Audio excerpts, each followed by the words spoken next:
Constitution call Friday night. It is November the 1st. Wait a minute, not recording. Oh, okay. Thank you. Wait a minute for the red button.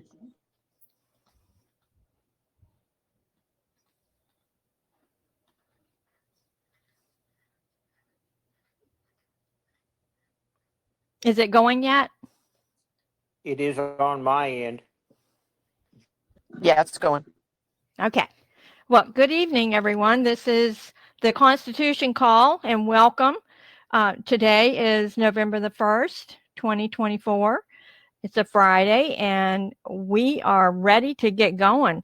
We have with us tonight Bob Locke, who is a common law lawyer, and we have Mason and Jim, and Lowtide's here, and I am Arjax.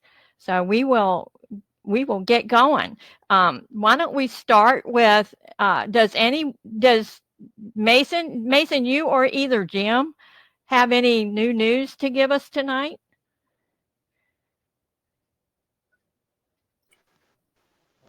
Mason, about the daily news out there that everybody's listening to? Well, anything that might pertain to what we're going to be talking about tonight would be nice. Okay. Well, nothing new under the sun. Day of work and toil, and everything is fine, and everything's perfect, and had some really good talks with some newbies out there based on the different places we go and the people we associate with. And so I'm seeing a definite trend as far as where we're being directed and the people that we're coming in contact with, which is actually a very, I'll say, enlightening part of this whole walk. And as this 5D energy approaches and becomes more and more entangling, because it's mixing with everything that's going on, it's causing some consternation in some areas. It's bringing different experiences to people that were not presently or had been previously involved in anything that's getting ready to blow up in everybody's face.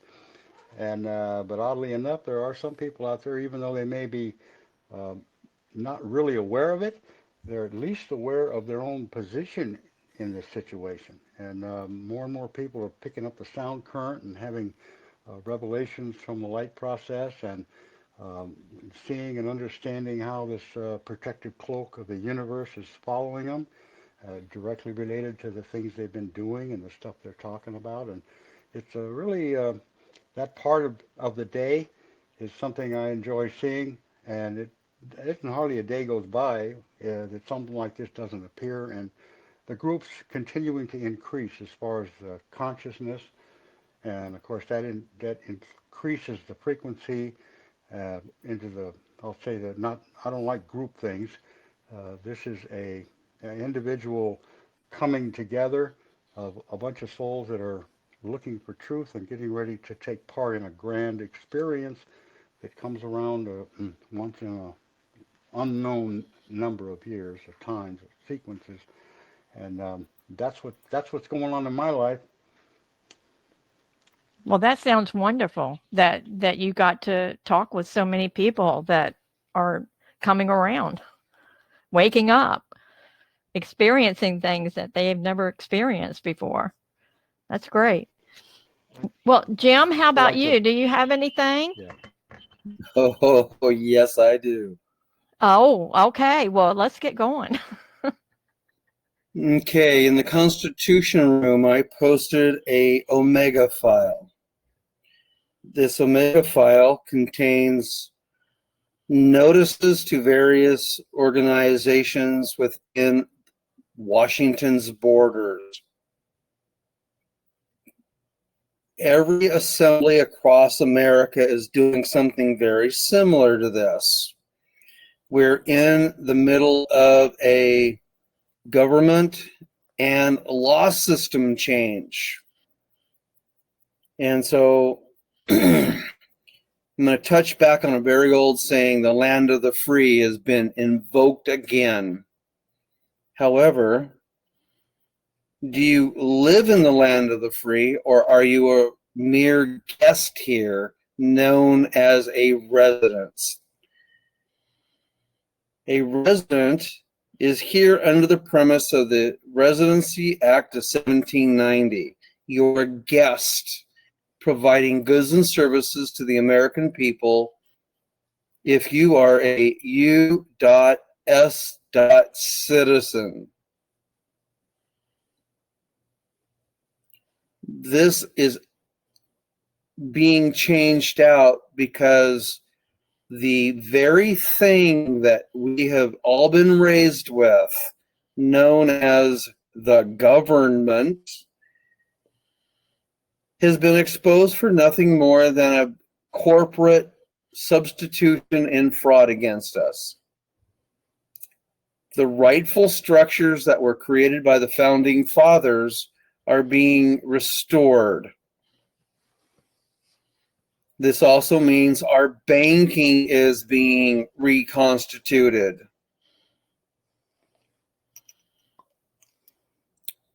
You're about to hear about trade banks and prosperity institutions that are going to replace a lot of conventional banks in the landscape.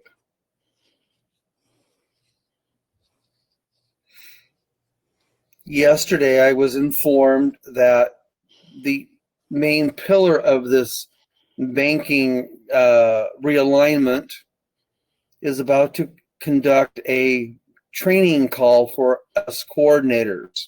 And yes, I'm in the middle of that.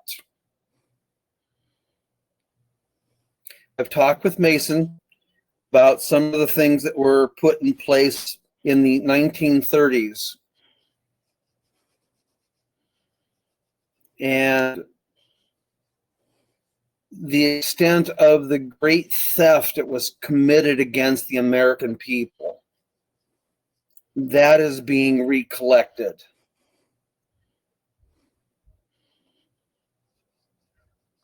There currently is a prosperity institution in each of the states. It's not been publicly made as an announcement yet, but it's supposed to be amongst you. I don't even know where the one here in Washington is yet, because it's been held under tight wraps. And we were informed yesterday we're about to engage in training to help people come to terms with new terms, new concepts, new features. There's that. So back to this file that I posted in the Constitution room. That file went out by way of fax yesterday afternoon.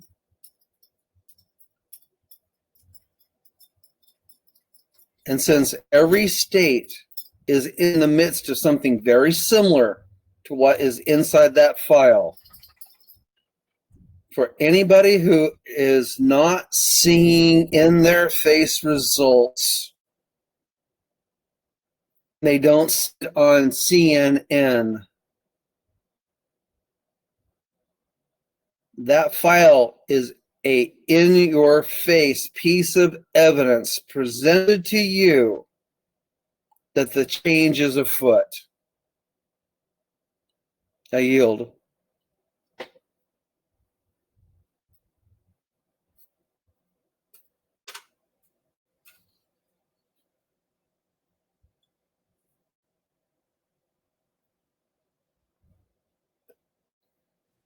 Oh, I was not turned on. Okay.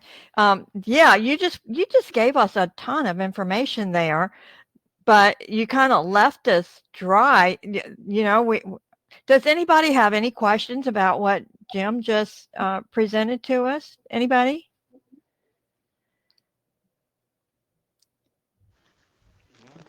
Curious about one part. This looks to me like it's some kind of a paying membership in order to get access to this information. You shouldn't have to pay for that. that should be downloadable and accessible to anybody.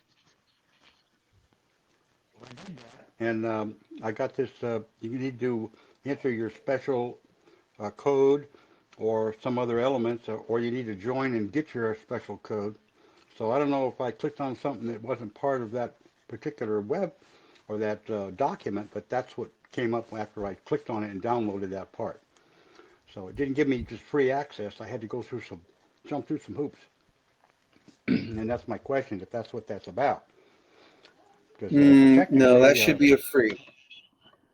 Okay, that's my question, and I guess it wasn't explained clear enough in the link to show me how to get to that stuff without just joining and taking up a monthly membership.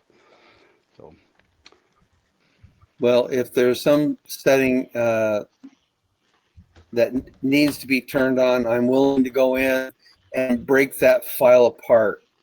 It contains like 9 documents.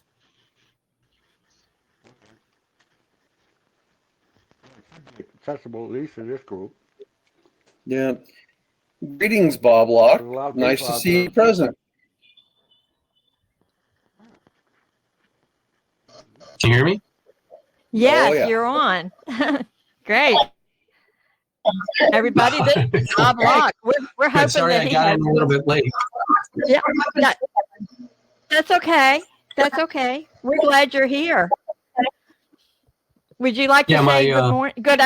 Would you like to say good evening to everyone and maybe introduce yourself? Yeah, because I'm just sitting here like a fly on the wall trying to figure out what we're going to be talking about and all that. So I don't know what you want to know from me. I'm just a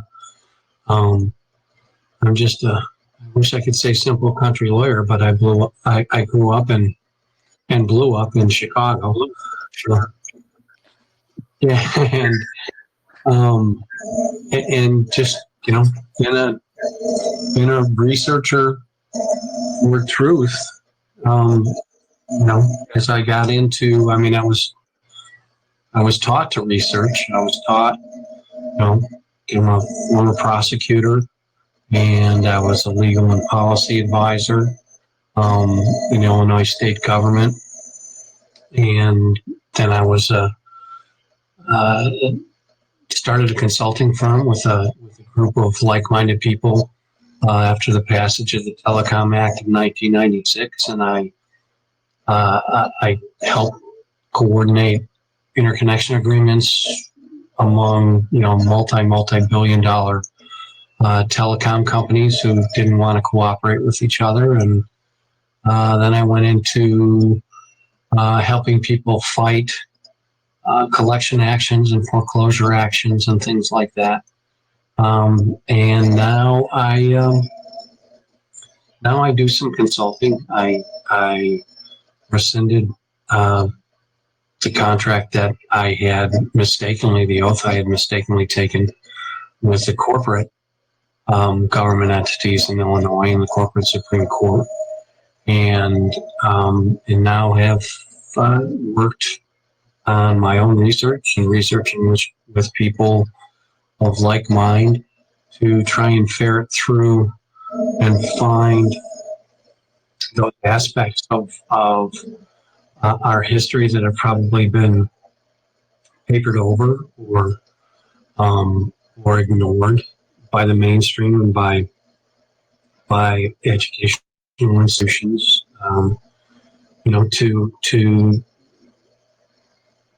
for myself, it all started. It all has to start selfishly. Honestly, if you can't do something for yourself, you're never going to be good at doing something for anybody else, right? To help. So for me, it was always curiosity about tax laws, curiosity about government corporations and things like that. And now I have found an interesting focus working with people who are speculating in foreign currencies, anticipating some revaluations in their favor, and people that normally don't speculate in things like that. And my discussion with them have grown into a really fun, challenging endeavor to build educational resources that can help people to kind of navigate through the incredible changes that we're seeing happen, even in the mainstream media, which tries to keep all this stuff down every day, about how these types of speculations could actually result in some incredible benefits. And then looking forward, how do you anticipate what the changes are going to be? Because changing from things like fiat currencies to asset-backed currencies and back to Article 1, Section 10 of the Constitution, right? No state shall make anything but gold and silver coin to tender in the payment of debt. Going back to that, then the fiat system can't survive. Asset-backed cuts off its oxygen. And so that means that all of the institutions, all of the corporations that are funded by that system will undergo serious reforms. And my focus is on helping people to anticipate those things and if and when the revaluations occur, if the returns are, as some people have speculated, or even close to that, then helping people to, especially people who never have dealt with a lot of liquid wealth and never dealt with professionals and things like that, I help them to basically brainstorm on, if you have the money, when you have the money, all right, then what?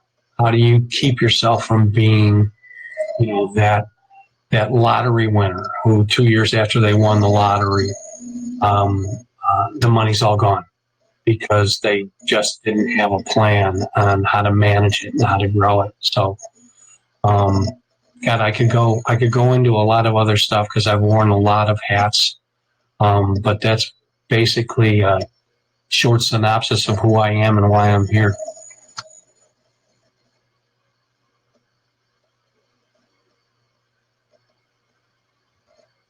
Well, we're happy to have you on board with us. Absolutely. Well, Bob, I just asked Mason and Jim if they had heard any new information that we haven't heard yet.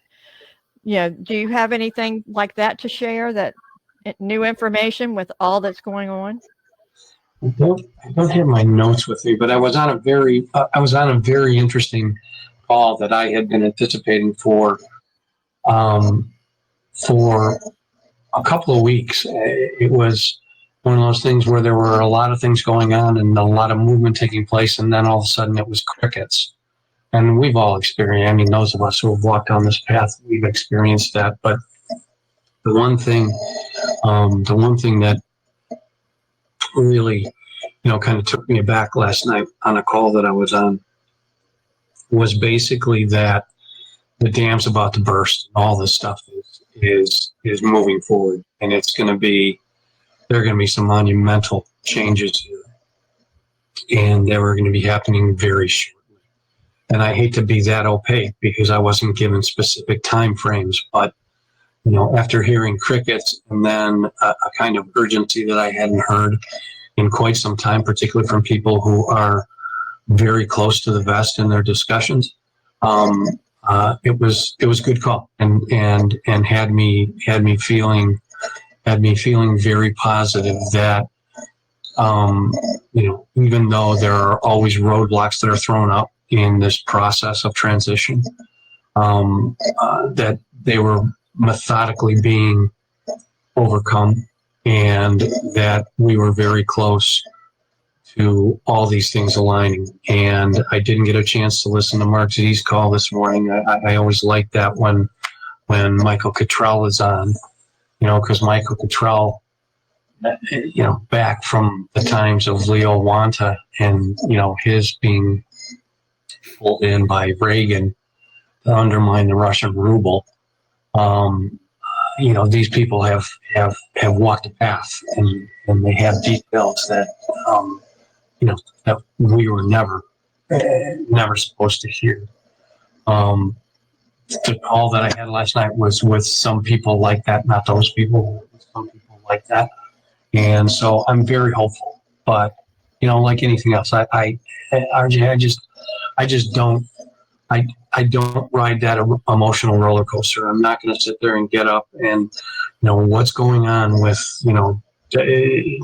Intel Dinar Chronicles, what's going on with this guru and that guru, and what do they say? And, oh, it's going to happen today, and then it doesn't happen. So then, you get the endorphin rush, and then all of a sudden, you've got all these negative feelings going through you. I stopped spending my days like that a long time ago, and I just kind of watch the markers. I watch the markers in the mainstream press because there are more of them every day. If you filter out all the hysteria around the election and look deeper into things like coverage of the BRICS, the recent BRICS Alliance Conference, and the other things that are taking place, and all the countries that are lining up to and applying to be part of BRICS.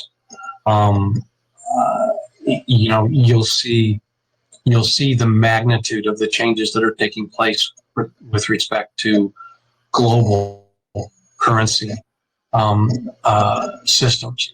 And so the call last night just kind of gave me a pat on the back, like, okay, the crickets were because things needed to be taken care of in terms of security, in terms of logistics, in terms of continuity and things like that, and that they're going forward. Are they going to happen, this weekend, this week, as some people are saying? I have no idea. And I never speculate like that. I mean, if I knew, if I knew, I know that I would be under an NDA and I wouldn't be able to tell anybody. So all I can do is just use my powers of observation and logic and look at what information is out there. And I know we're closer than we've ever been. Is it going to be in November? Some people are saying we have to get past the election, but we've been past elections while we're waiting for this.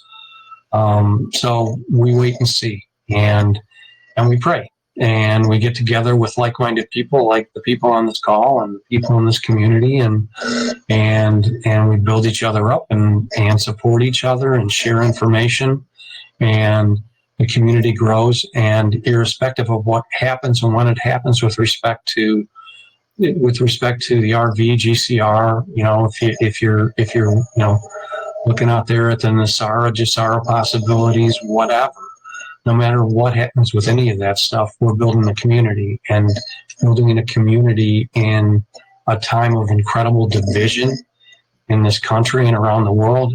That to me is at least as valuable, if not more valuable, than whatever we may reap financially from speculations in foreign currencies.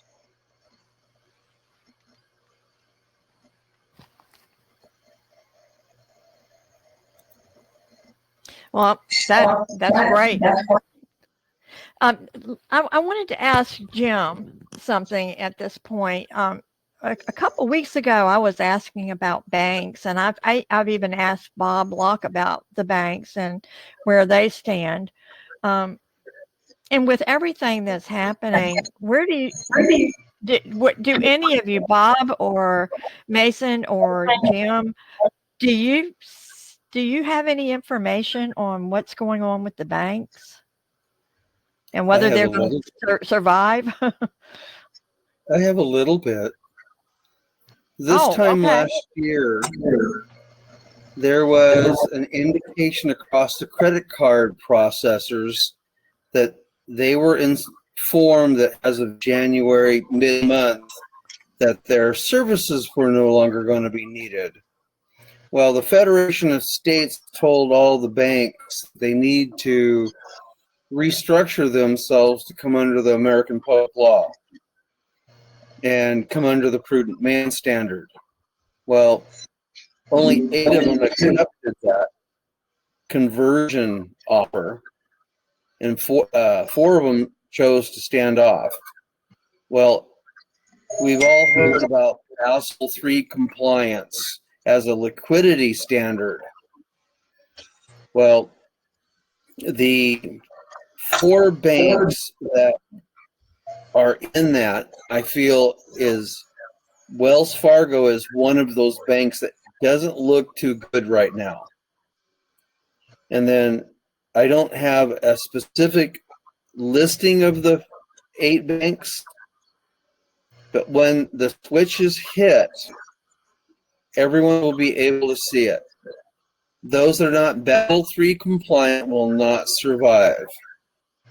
And yes, we do have one bank that's actually Basel IV compliant right now. That's the American States and Nations Trade Bank. And that's the umbrella bank bringing out all these prosperity institutions. I yield.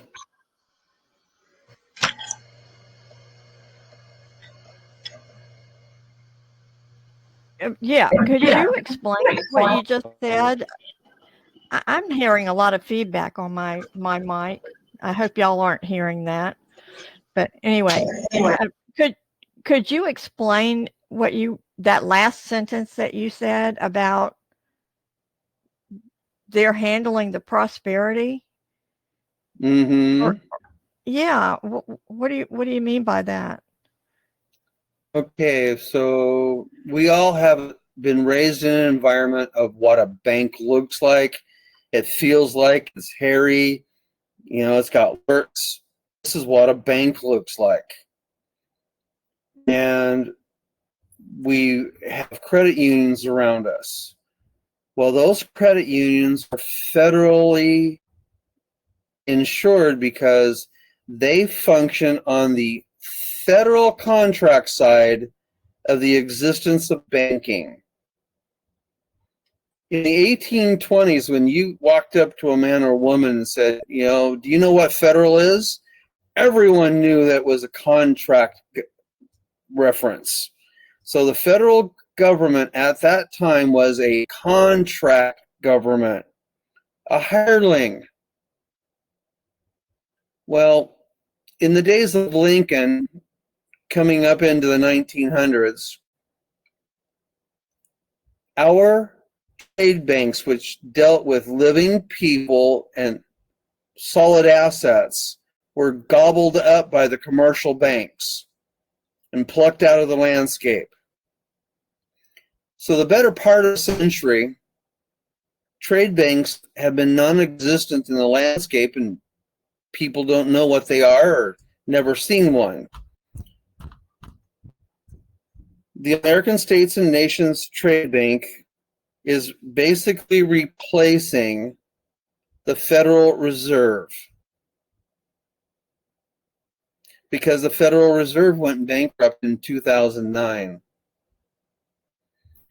The Federal Reserve offered a chance to come back to the negotiation table for a 50-year contract, and they thumbed their nose at us.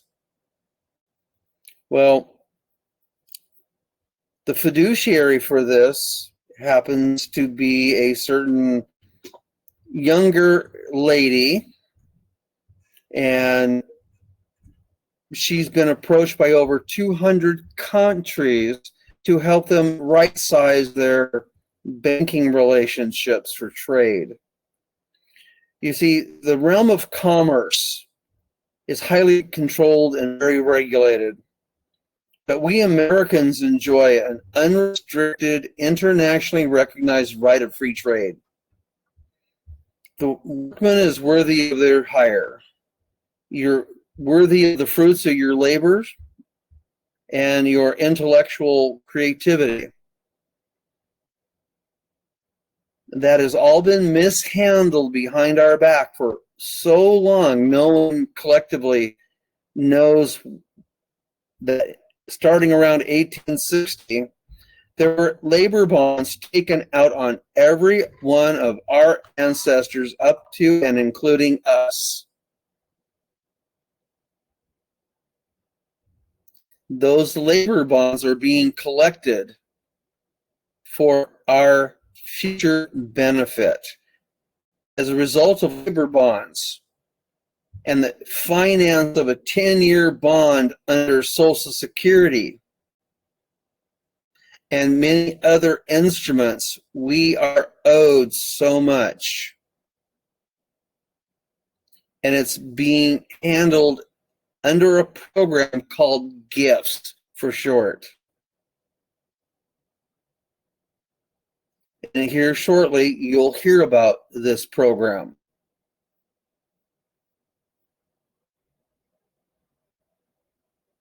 And it's all being handled through a contract through the Global Family Group.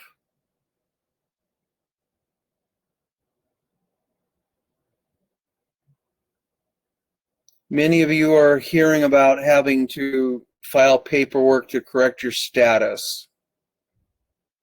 You can do it through your assembly, and you can also do it through Global Family once you've done your assembly. So I am cross-referenced through the Washington Assembly and internationally published through Global. So when you look at someone's documents, you'll be able to ascertain who's who in the zoo.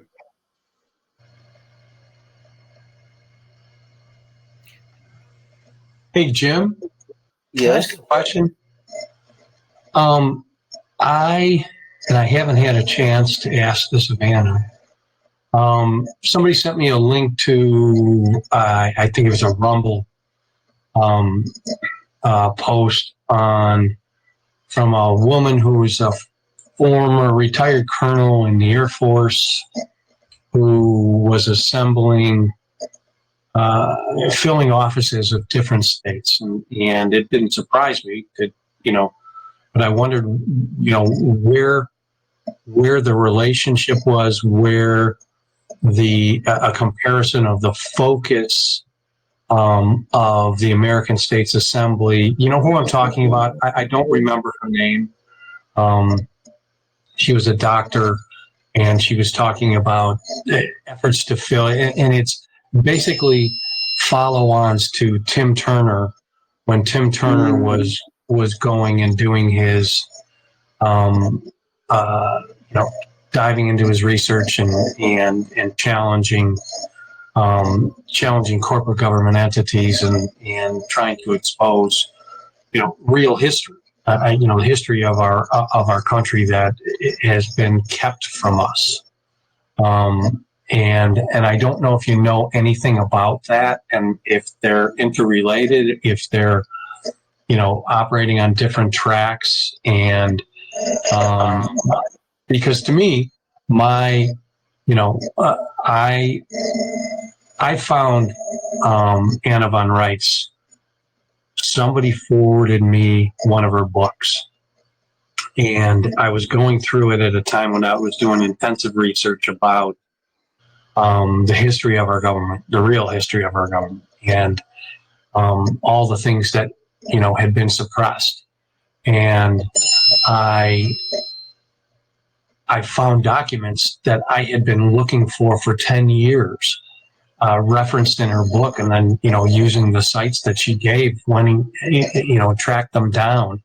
And then that led me to reach out to her and send her an email and say, okay, let's talk, which ended up with, a couple of trips to Alaska for days and days and days, bleeding eyes, being up researching, all kinds of minutia in terms of governance and regulation and in monetary policy and getting to the point where you could have a simple and easy process to change your status once you realize that when I realized that when I swore an oath that I thought was to the organic government in Illinois and the organic, Supreme Court and the Constitution, I didn't realize that it was to a corporate entity. And it took me some time to get there. And when I did, it kind of changed the way that I viewed everything. So I don't know who these people are. I haven't spoken with any of them, but I wondered if you were familiar, and because it can be confusing to people. And so if you know anything, I'd be interested to hear anything good or bad about what they're doing. I know a little bit. I sat through a phone call, and so our speaker pro tem and I were on that call. She asked several questions of Tim Turner that he was unable to answer about the land and soil jurisdiction. And I sent a request for Anna to look at them, and she came back and said, well, first of all, they're dual citizens that straddle the fence and don't see any value in supposedly correcting their status. And we've got a lot of groups out here that are trying to restore the republic. And because in 1976, Jimmy Carter removed American history from the school system, pretty much anybody under the age of 64 doesn't know what they don't know. And it's a struggle to get people to recognize that the thing that they grew up with all of their life is nothing more than a foreign-owned donut stand providing goods and services. And when you tell people this, they are utterly shocked. And so from my perspective, what I see in the Turner Group, these are dual citizens. Because they lack the status and standing, they cannot rebuild the republic. Because the republic was a stepping stone institution, and the vast majority of people do not possess the wherewithal to know how it went from the county to the state, from the state to the federation, from the federation to the confederation, and from the confederation to the republic.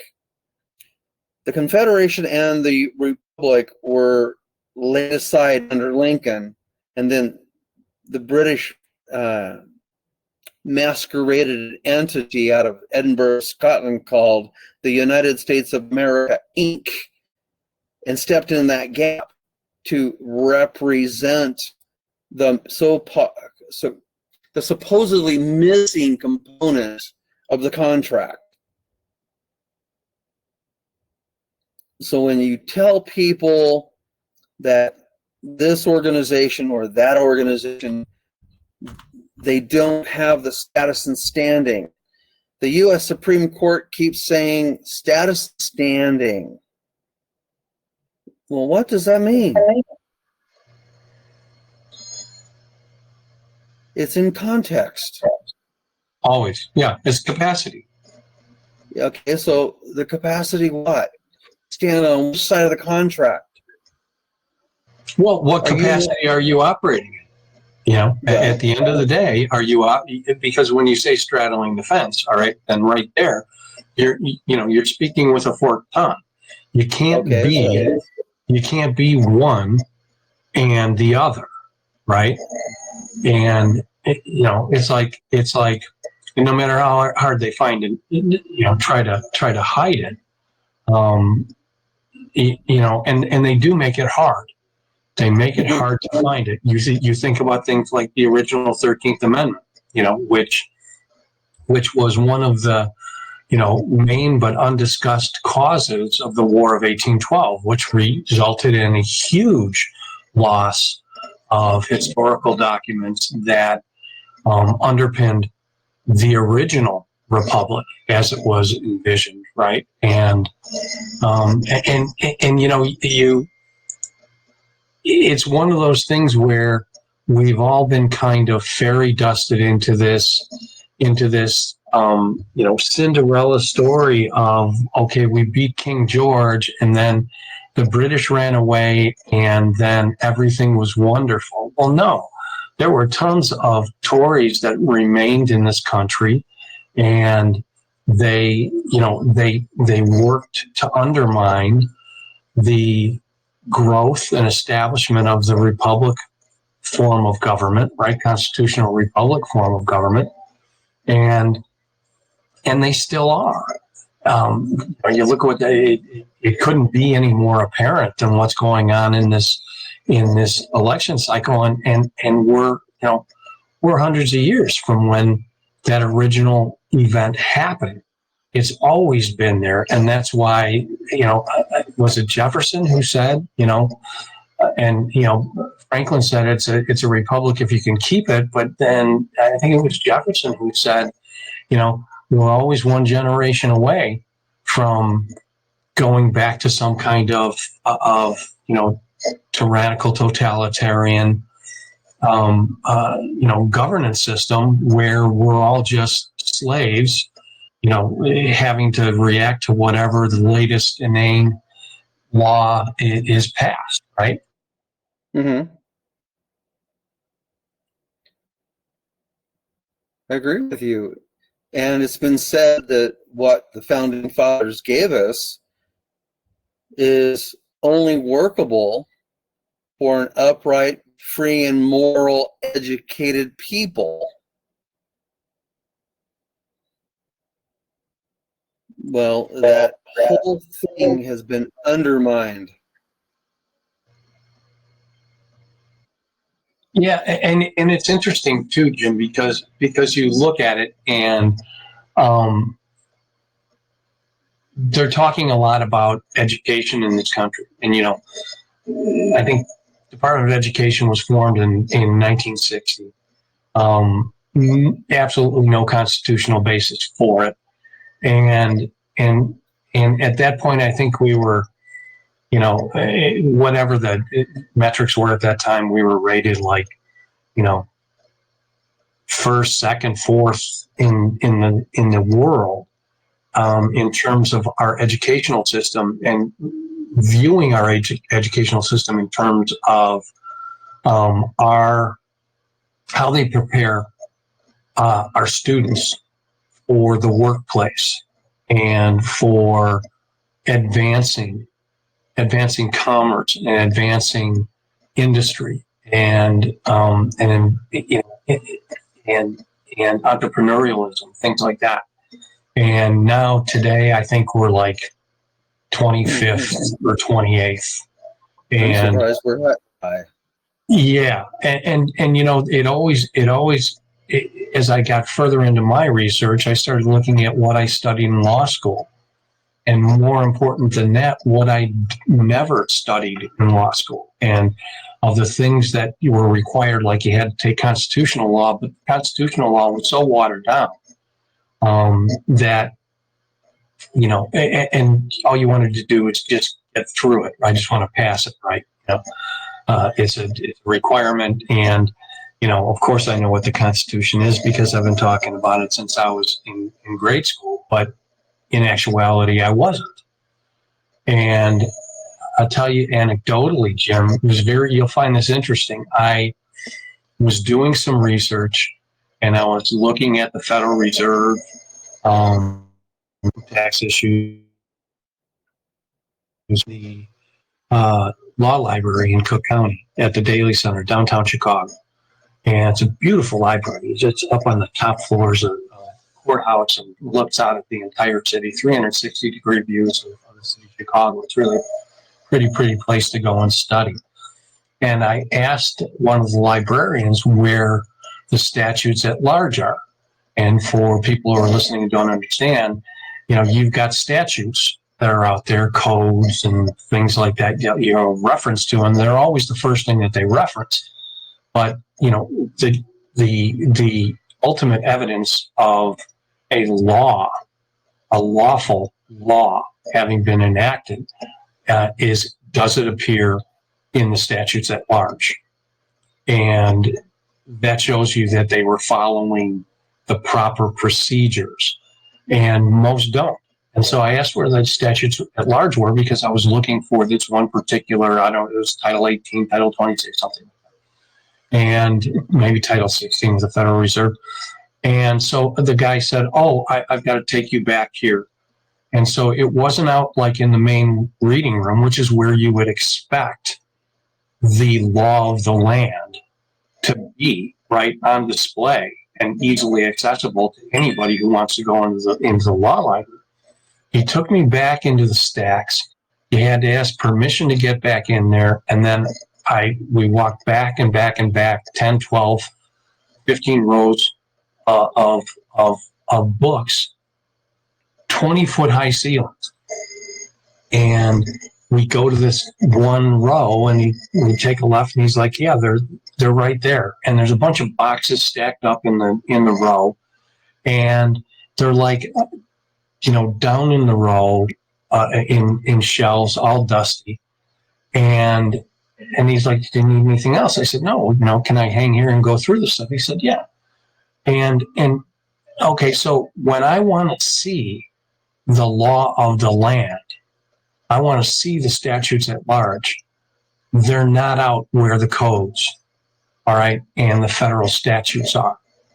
What they are, that's the facade, that's the fodder, and they keep the real stuff back. And you have to know to ask for it. And our education system has dumbed down the majority of the population. I mean, they dumbed me down, and I was an attorney for 30 years.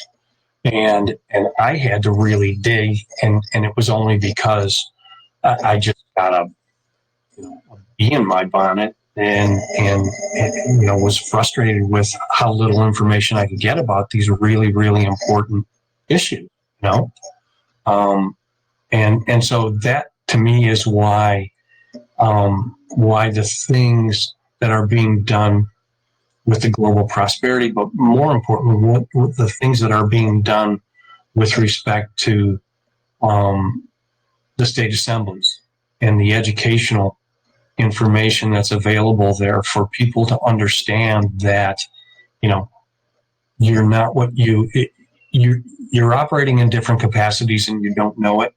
And you need to learn about what those capacities are.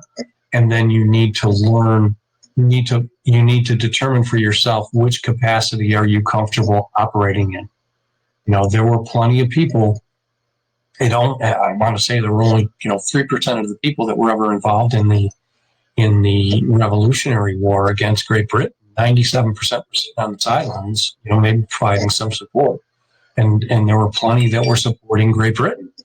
So, but you need to pick which side you want, but you need to figure out what the different capacities are, right? And then you can make an informed decision, and then at least we can have discussions, intelligent discussions about real history and about the importance of status and capacity in these changing systems, because the systems are changing in my mind. I don't know. What do you think?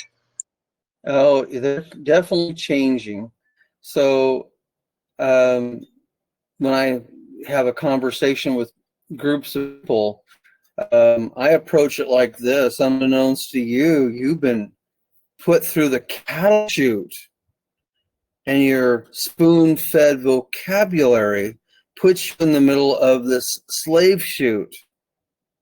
And unbeknownst to you, you've been working and living your entire existence doing a whole bunch of stuff for folks that you were conditioned, trained to do.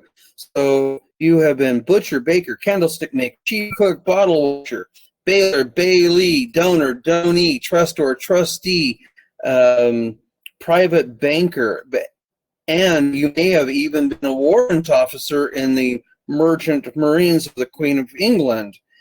And you've been doing all of this for free. How do you feel about that? Most people give me that deer headlight look. Well, sure. And that's understandable.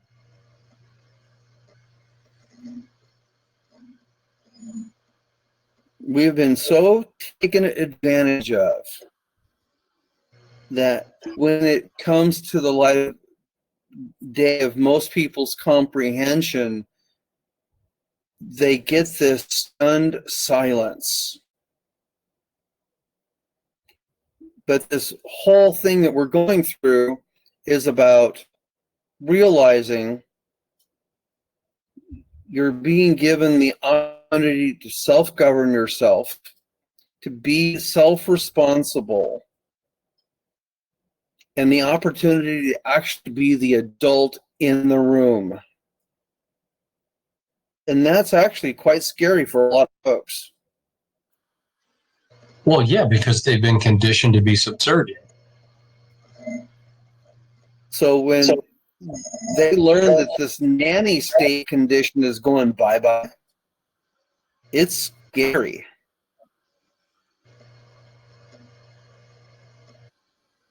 Well, and they don't believe it. But, you know, I mean, all you have to do is look at the federal debt and look at the percentage of receipts by the federal government that go to paying the interest on the debt, which is nothing but an illusion. And that they're trying to put,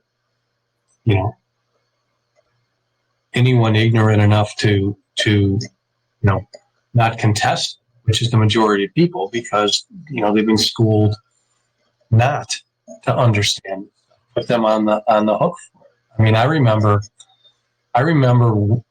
reading first time I read The Creature from Jekyll Island, and I had a chance, and I sat on a panel with Ed Griffin, the author, and it's a meaty book. It's an incredible history book, and it's got some great pictures for those of you who are visual like me. And it opened up my eyes, and I had a chance to go to dinner after this conference and sat next to Ed Griffin, and we had a fantastic, really interesting discussion. But shortly afterwards, I was asked to speak at a conference on Jekyll Island in Georgia. And after reading his chapter on, how that whole thing took place and the surreptitious meeting on a deserted railhead in New Jersey of, all these different congressmen and bankers and lawyers going out and spending 2 weeks on J.P. Morgan's hunting estate on Jekyll Island under assumed names. They sent all the regular servants on Morgan's estate. They gave them 2 weeks paid leave, and they brought in a bunch of strangers that nobody knew. They all went under assumed names, and I would tell that. And this was at a point where I was deep into my research, and so I'm talking about it because I'm interested in that. Man, people want to hear this. And I had friends and members of my family looking at me like I was out of my mind, or on pharmaceuticals or whatever.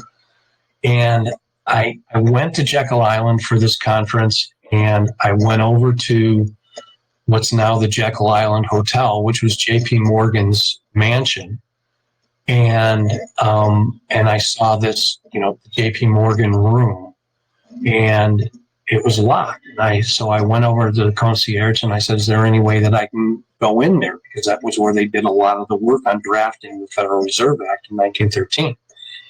And she couldn't have been nicer. And she's like, "Yeah," grabbed the keys, came over, let me in, walked in there, and there wasn't a stick of furniture in the room. They obviously used it for meetings and banquets and things like that. And there was one thing in the entire room, and it was a picture with some text in a frame across the room where I walked in. And it really, I don't know, I'm sure it was just me because I was so into the research at that point, but I mean, I got just a really tingly feeling as I was walking through this room, knowing what had happened there. And all these people had told me, conspiracy theory, da-da-da-da-da. Well, on the wall, framed, is an excerpt from Paul Warburg's autobiography with a picture of the 13 or 14 men who spent those 2 weeks on Jekyll Island drafting Federal Reserve Act. And Warburg's own words describing all the things, meeting at a secluded New Jersey Railway, line, and getting on a private train car, going down to Jekyll Island, going under assumed names. This is Mr. White, Mr. Green, whatever, and spending 2 weeks drafting the Federal Reserve Act. And I saw that, and I literally got chills all over my body. I was just like, because when you're deep into researching something like this, and it's so divergent from the education that you've been given, that you go through those stages of unbelief and doubt, and when somebody comes up and says, "Oh, you're being a conspiracy theory," well, you kind of get back on your heels, and the question is, how strong is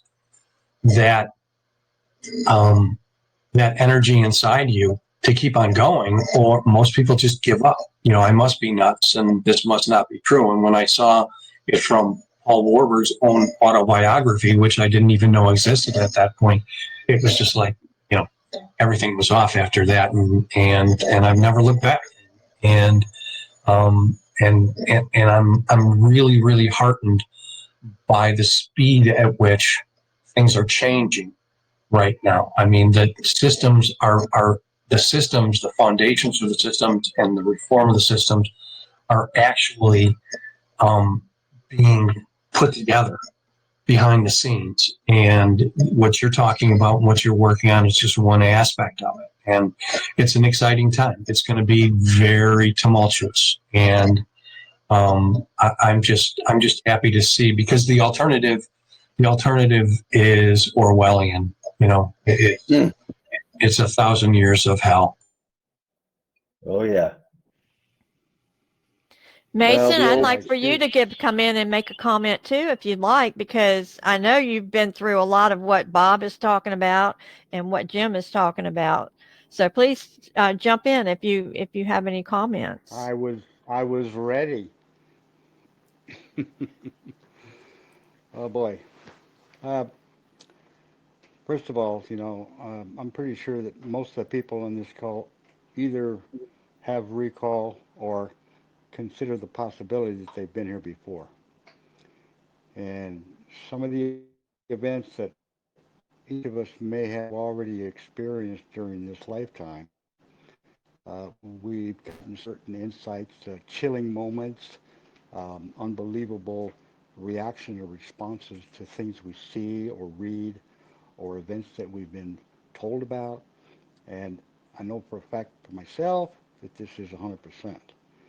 And so what I'm beginning to see now is a gathering of those individuals who may have been personally involved in some of the crazy things that have transpired since at least the revolution, who have been part of a grand scheme to create an environment for those spiritual beings who are all around us and who are continuing to come and go, with the opportunity to wake up to the very things that some of us have been able to, and to use that as a teaching aid for those individuals who are ready to receive it, exactly what they need to do to get closer to themselves in the reality and learn what they truly are in life, and be able to take the steps that will lead them into their total individual, independent,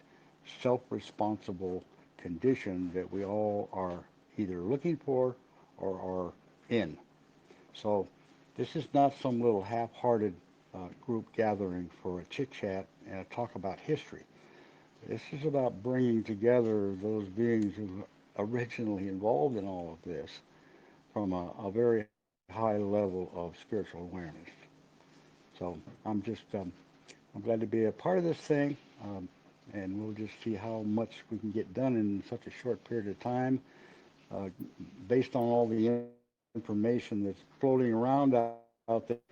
Most of us, some of us know specifically what's really going on and where this thing is headed. And it's going to be an awakening, all right. And most people that are anywhere related to anything that we're doing or that's associated are going to, for the most part, have some really hard wake-ups. And I already know from my own personal experiences that walking through those spiritual doors of your past can be really disheartening, sometimes really scary, and sometimes even emotionally to the point of breaking. And it's quiet.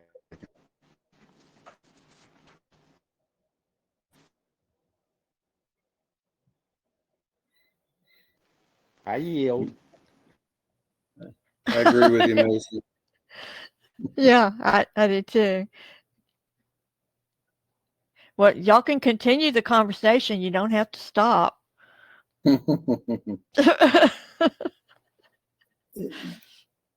agree. We're going through a time of great spiritual discovery. And there's going to be a great casting away of junk that no longer serves us when our eyes are open.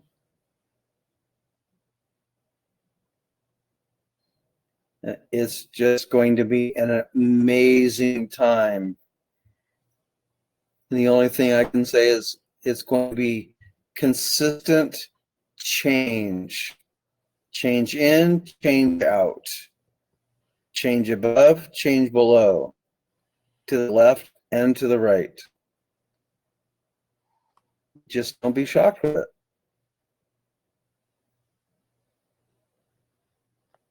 Anybody else? Well, I was talking to my sister today, and I was telling her that we are getting ready to go through a major change everywhere, that everything on this earth is going to be revalued. And it would be good to know what things are going to revalue up and what things are going to be revalued down. And she's selling her house right now. And I said, take your house, for example. You're selling that right now. It's going to be revalued down in the future. So you're doing the right thing right now, selling that house. And I said, but you need to protect yourself as well by looking at the things that are undervalued right now and put some of those things in your portfolio. And I think I talked to Bob about this on one of his calls, that I was really concerned about her. But we had another discussion today about that. And with everything that we're hearing that's going on, I just felt like I needed to talk to her again about everything. So do y'all have any comments on those things that we can think about? Well, RJ, just look at what has gone on with gold and silver. You know, and you don't even need to go down into palladium and platinum and some of the, you know, rare earth metals and things like that. You just look at how much gold and silver have increased in value, and you know that increase in value is just strictly a reflection of the drop in value of the U.S. dollar as all these companies, you know, BRICS is the biggest coordinated effort to dump U.S. treasuries and U.S. dollars as an international trade currency. But there's other things going on too. And you look at all those dollars flooding back into the economy. Well, what are they going to do? They're all of a sudden they're going to affect the prices of assets. And so, you know, gold, if you look at them and you listen to these idiots talking about it, it's like, well, gold, you know, we established, you know, back when we were talking Bretton Woods and, you know, pre-1971, and we're going to set the value at $35 an ounce. Well, it's going to be $3,000 an ounce very soon. I think I may be right. It's like $2,800 an ounce, and silver's over $30 an ounce. So it's pushing levels when the Hunt brothers went to try to take control of the silver market back in the 1980s, early 80s. And they've manipulated it incredibly for years, just using the Federal Reserve fiat dollar system. Now, all of a sudden, they're losing control over their ability to be able to control the value of gold and silver, and central banks all over the world have realized that the dollar is at least going into some difficult times.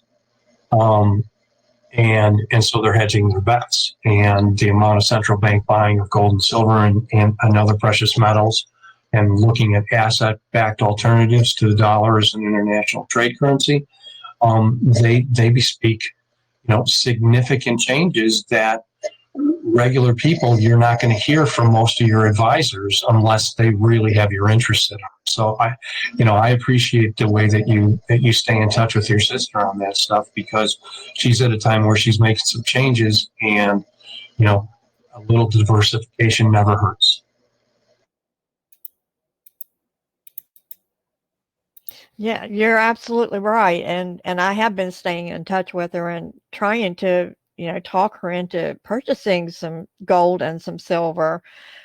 I said, and knowing that the banks, are going through this major change, and what she should do is, I didn't tell her what to do, but I did tell her that the banks and the FDIC, I mentioned all that again today about there's only so many dollars at the FDIC. It's not going to cover all of the banks that might go down.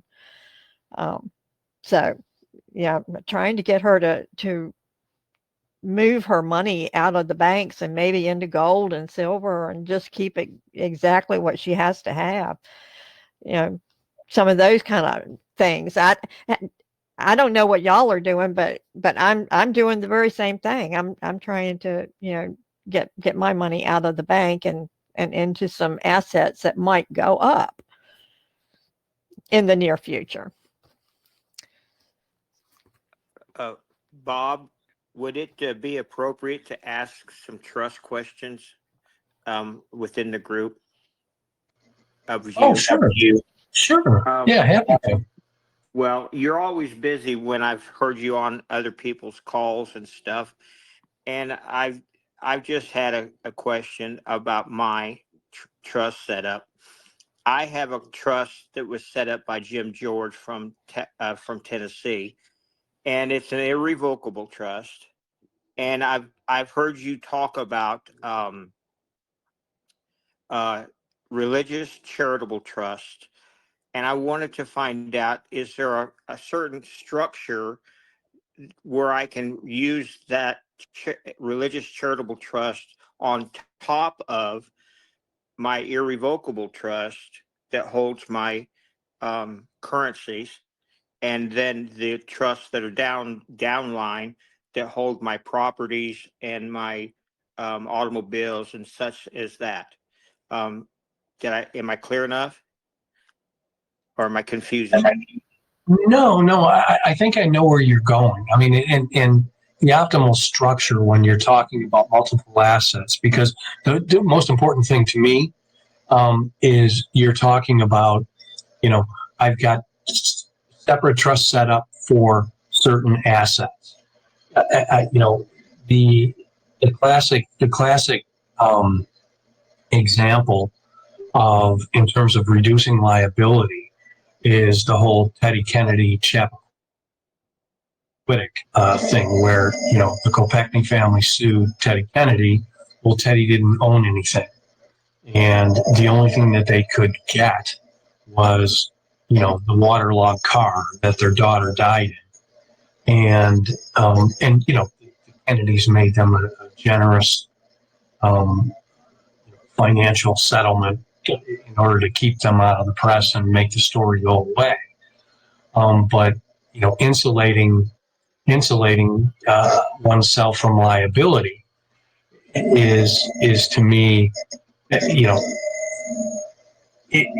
in this day and age, with the systems that we have in place, and even considering the systems as they're going to change, I use trusts and have used trusts for decades. They just are an invaluable estate planning tool that I can use for. And my rule of thumb is you put you get a major asset. If I buy a new car, then I'm creating a trust and funding a trust, and the trust is buying the new car. The trust is on the title, and I'm the trustee.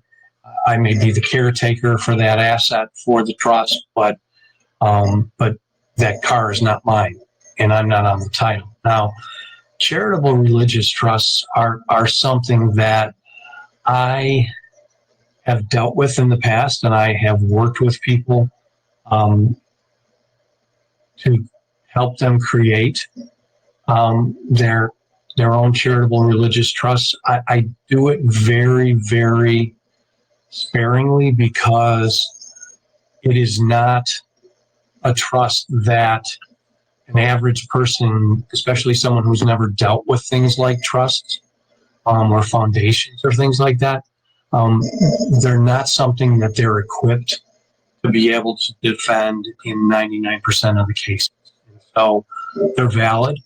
They're absolutely valid, and they can be used. And for people that are sophisticated enough to be able to defend them, then I have seen them be very effective. I have been called into court in foreclosure situations where people were trying to defend a charitable religious trust and corporation sole on collection and foreclosure issues, and they didn't know what they were doing, and they just got bulldozed over. And by the time I got in there was nothing I could do because they had completely corrupted the entire proceeding because they didn't understand their capacities under those structures and how they needed to function, how they needed to present themselves, and how they needed to operate. So I'm reluctant to do it unless I'm working with people who I know are sophisticated enough to do that. Okay. The thing to me, I tend to operate more often than not in common law, express contract trust organizations. It's the constitutional. No state shall interfere, with my right to contract. And so I prefer to utilize that. It's easier to defend for people who haven't had a lot of experience. Okay. I just wanted to be sure that it wasn't a basic structure to use as an umbrella for the other trusts, and I think the answer is no. It's not. It's not a very adequate structure to do that. Thank you.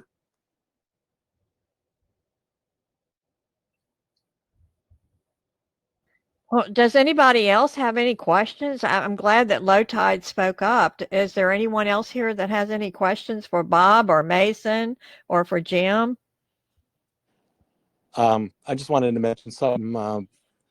The person that Bob was looking for was Sandy Mariarki. She was a colonel in the Air Force, and she's the one that's part of that new group. It's called the Republic for the United States of America. And from what I see, they're setting up, they already have their own postmaster, their own assemblies, and their own governors in their states set up. And I think they're trying to go under a constitution, which is a contract. So I agree with what Jim was saying, that I don't believe that they're legitimate. And they're trying to say that our assemblies are not legitimate. So it's just another group that's trying to take over. The only legitimate thing in this whole process is each of us in our individual sovereign capacity. And once you get your head wrapped around that, you're going to find you don't need a group. You'll be exercising those rights and those duties that God created in your capacity to be able to exercise them. This system, it was set up miraculously by a group of very intellectual, spiritual guys, is directly related to our inabilities to be responsible. And it's because of that that those people that came here with us and with some of us who were also part of that group to be caught up in this entire, let's just say, taxing, monarchical, a trust type environment to turn everything they have over to an entity and not be responsible. And even if you didn't turn it over, you still had to pay for the privilege of holding it. So this time we're in right now, it's about each individual. It isn't about a group. And when you begin to understand what your real rights are in this system, you begin to take responsibility in such a way that you're controlling your own property, your own title.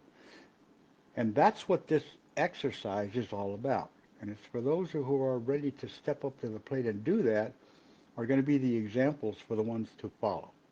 And then there's that ascension process that most people don't really have a good idea about what it is, but I can give you some pretty good ideas about what I know it is. It's about where your heart's at in the things that you don't like, you don't want to do, or you're afraid of. And even at the present moment in time, regardless of what those things might be, if you just take one, usually try and take the one you're the most afraid of, and walk towards it and learn about it and take a step into it and engage it, you're going to find a release once you've done all this that you would not never have acquired otherwise.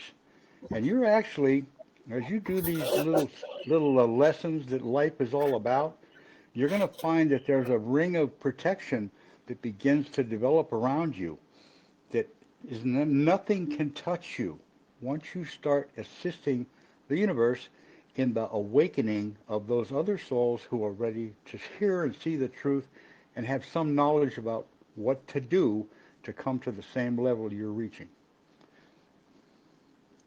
I yield. Yes, Yeah, well, I'm in the process of changing my status right now through my Wisconsin Assembly.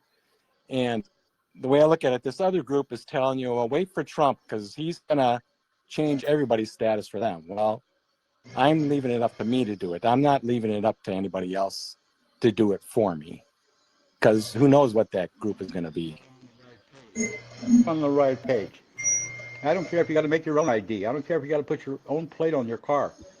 You know, there's some little simple things that you can do in order to exercise those rights you have, like signing the car over from the straw man to the real man.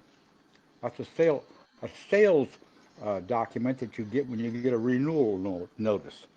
See, the title is not in the state. The title is not in an entity, a corporation, or government, or anybody else.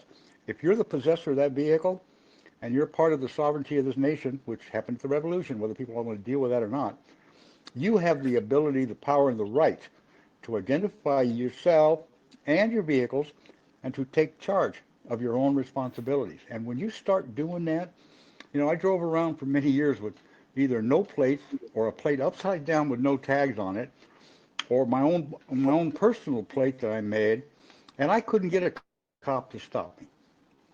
I did all kinds of crazy stuff.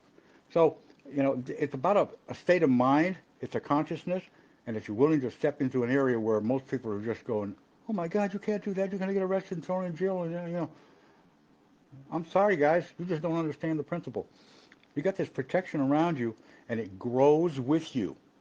It gets more and more obvious every day of your life that you're looking at a system that you took part in creating, whether you believe it or not, that you've taken steps now to engage it.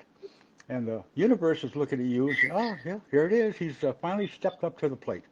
Time to go to work. And here we are, collectively. We're going to work, guys. This this is cleanup time for the planet. We just happen to be some of the janitors.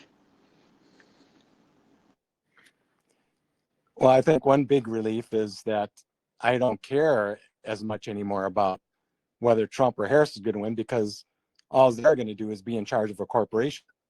They're not going to be in charge of me. They're going to be my employee. So they're not really in charge of us. They're in charge of a corporation.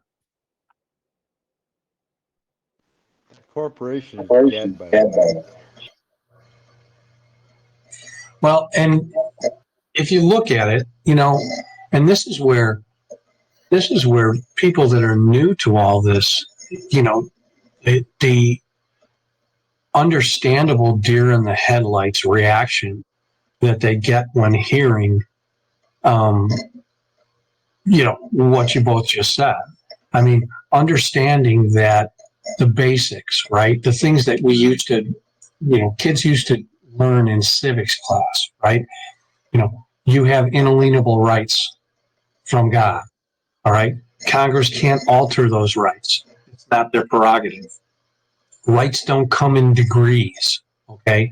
The rights are absolute and inalienable. Nobody can change them. They're yours. States can't license rights, okay? That's not their prerogative.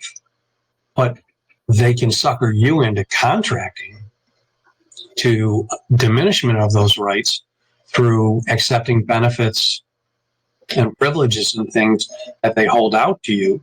And because they don't educate you about these things, that's how most people get sucked into the system. It's these invisible contracts, right? And so, it's very basic, but it's very profound. And when people first hear these things, there's a sense of cognitive dissonance because it's so foreign to what they have either been told directly or have just assumed because nobody would give them, the full packet of information on who they are and how they can operate and the nature of their relationship with any government, whether it's a corporate government, organic government, it doesn't matter, being the master and not the servant, not worrying about a cop driving behind you for half a mile, because you think he's going to pull you over. Not worrying about going into a courthouse and dealing with a court clerk who, or a DMV who treats you like you're subhuman. You need to get out there and educate yourself on who you really have the ability to be, the capacity in which you can operate. If you just take some time away from social media, away from the TV, and just do some basic research and reading. I mean, to me, I tell people, buy Anna's book. Something's wrong when, right? That to me, I found documents in there that I had spent 10 years trying to find, and boom, I put my fingers on them, and they were things that were pivotal to my understanding of these kinds of issues as I was growing in my education, and I was led to that. And it was like $15, and it was probably the most powerful book that I've read in many years.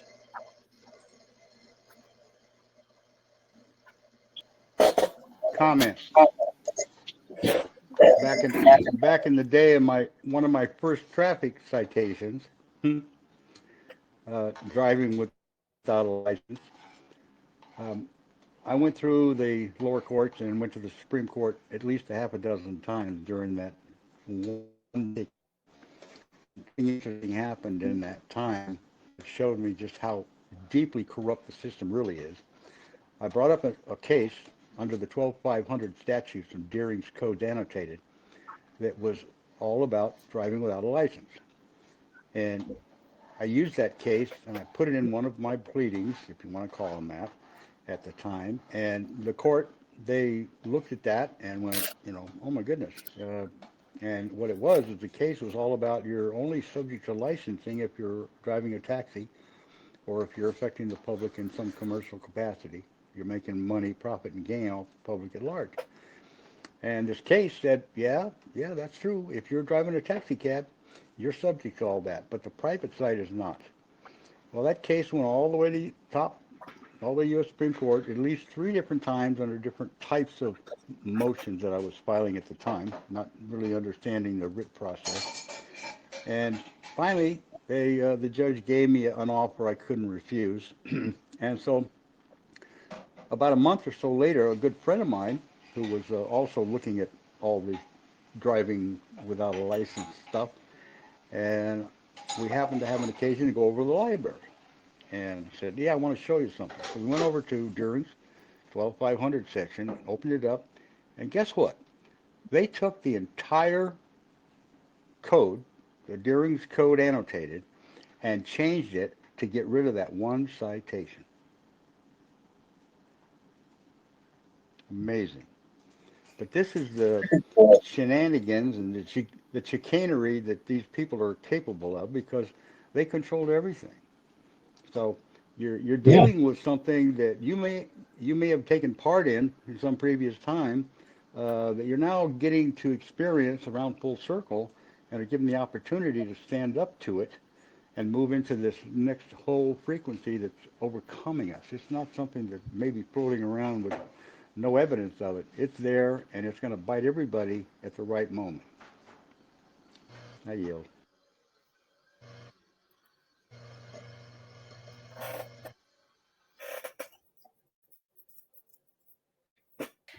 Well, I'm glad you shared that, Mason, because that was something Salty asked me to make sure you shared. Because that was important information as far as she was concerned. And I think so too, that you took this all the way up to the Supreme Court and you won. More than once, by the way. There you go. Very brave and a lot of courage to do that. I'll be honest with you. But see, it takes an event like that and a person who's willing to take the time, as scary as it may seem, to sit down and start looking at the steps. Now, the steps that are available today are not the same as they were when I was involved in all this. Because most people, even though they may not have come to the realization of it yet, the attorney, the bar and all that stuff is trash. It's already been cut clear to its core. And the court system, as all the attorneys have known it, is in the process of totally collapsing, caving in, and all this admiralty maritime, commercial licensing, and all the other rules and codes that have been running this establishment all this time will no longer be. And the judges, they're all going to be either taken out or I don't know what kind of an opportunity that they may be given in order to convert them over to the American common law process, but it's not going to be something the average person is even going to be able to understand because it's too simple. And once the people start getting their head wrapped around this stuff, it's just going to be another level of awakening for those that have been unwilling to take a step, but may find out it's not all that scary after all. But you got to take the first one.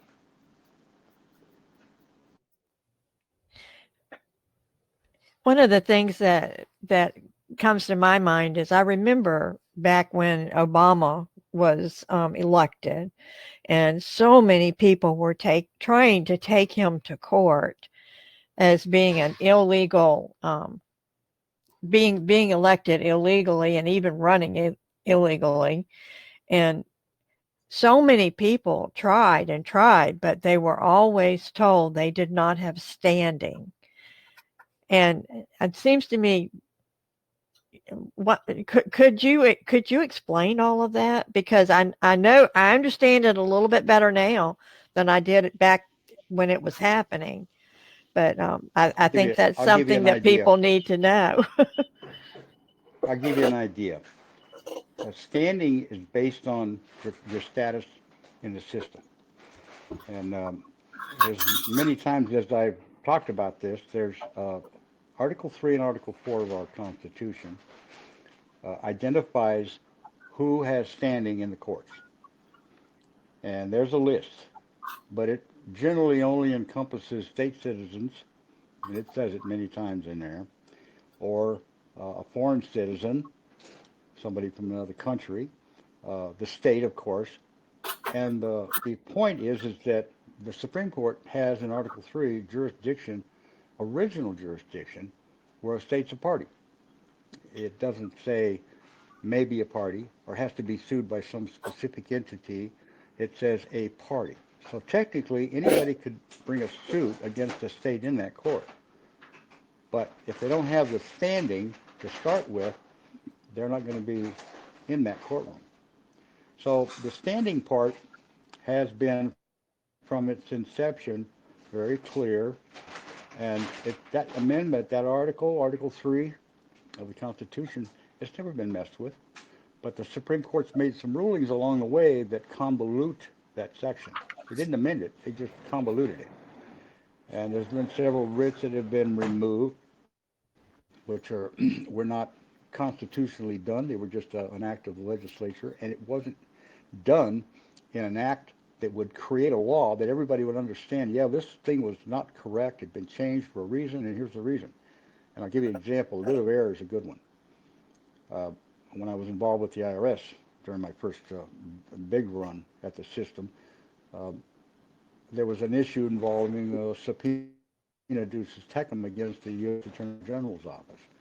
And the question I was asking had to do with what documents I may have signed it and made me a taxpayer or an officer, employer, elected official. Most people don't realize that Title 26 actually identifies or 53 on it.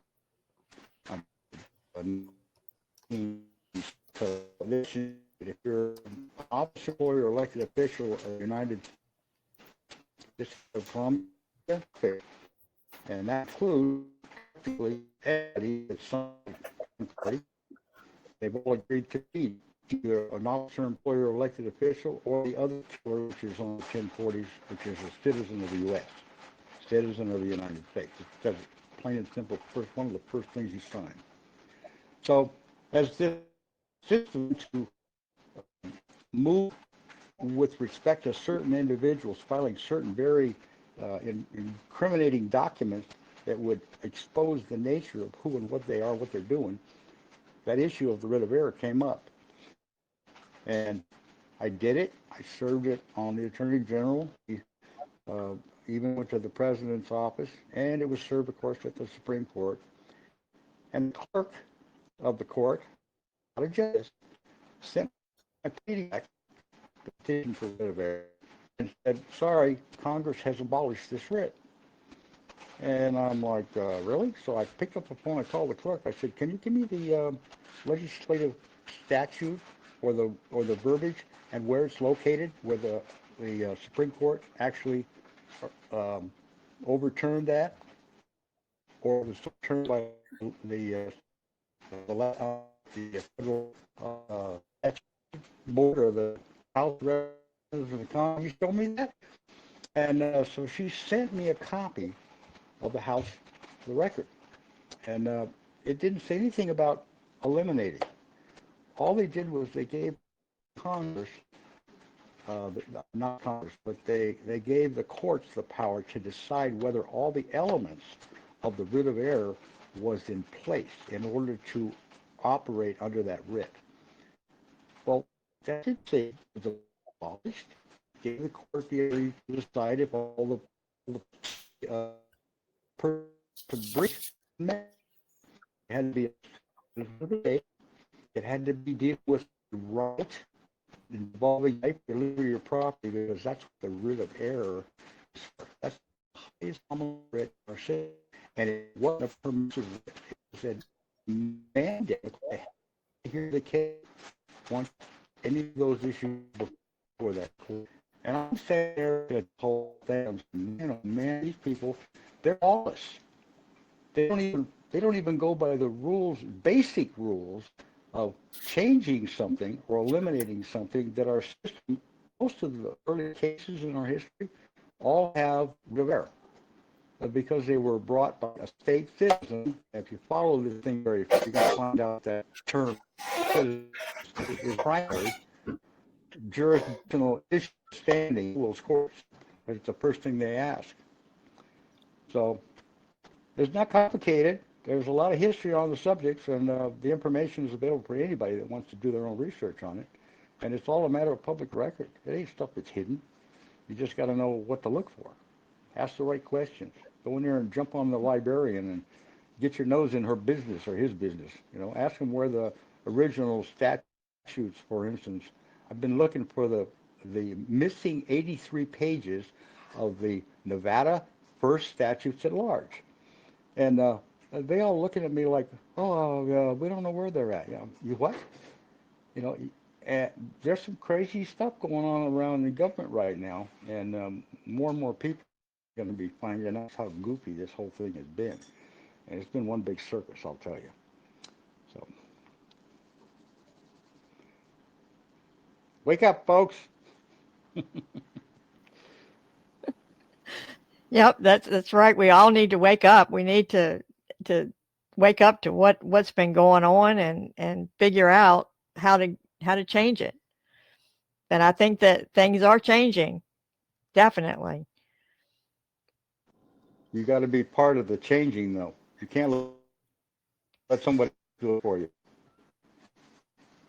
There you You're go. responsible for you, and ain't nobody else on this planet. Nobody else on the planet.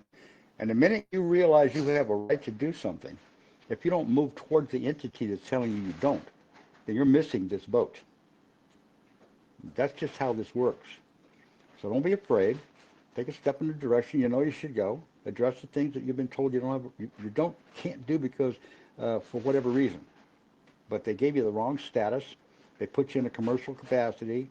They've glommed onto all the titles of everything you think you own. And here you sit wondering, well, what happened to our gold and silver? Oh, simple, sleight of hand. What happened to your land titles? They buried that back about 1802. And the list goes on. But the evidence of it is there. You can go back and find these things and see, wait a minute, they didn't have the right to do that. And just so you know, there's several cases on this one subject. When Congress, I don't care if it's state or federal, creates a statute, if it involves a right, a vested right, and you might ask the question, what the hell is a vested right? Well, you were birthed with life, liberty, property, prerogatives. You were vested with sovereignty, state citizenship. All these things are part of our history. And when the state or the federal government writes a statute or a supposed law, and they involve your rights under that revolution, they can't write that statute to revoke a statute that involves your vested rights. And those are all the things in your life that were vested at a particular point, but you've been kept from learning or knowing or exercising them because of some government chicanery or your own teachings and the fear of the people who teach you, who don't want you to know the truth, or if they didn't know the truth, then they're just passing on bad information.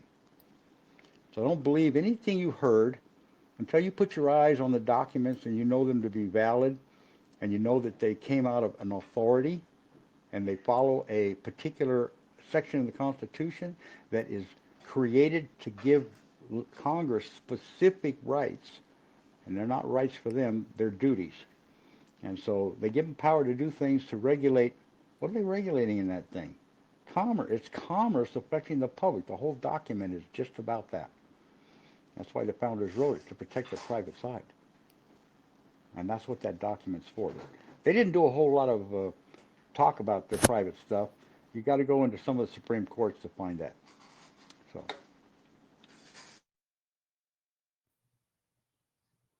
Well, I can tell you've done your homework, that's for sure. You've learned so much stuff over the years. We've all got a lot of learning to do, that's for sure. I know that because I myself say the wrong thing sometimes. Don't mean to, but I've been taught the wrong way, and it's hard to change. Well, you remember one thing. The only first question for anybody in this system wants to know to start with is where's the sovereignty located? Is it in a person, a place, or a thing? And I don't like the word person because it's a mask on an actor. But it's got to be in a human. It's got to be in somebody that is part of the system that was birthed here or properly naturalized, which has not happened since at least 1802.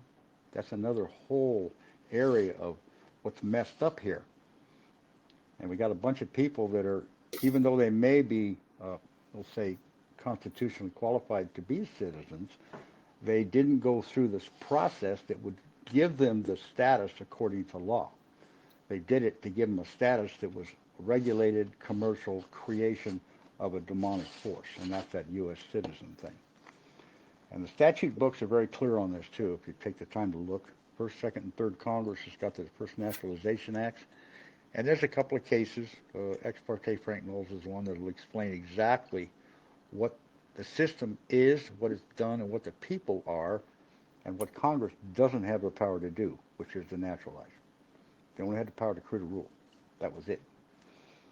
So. And that would explain why the naturalization service was put into play as a corporate end run,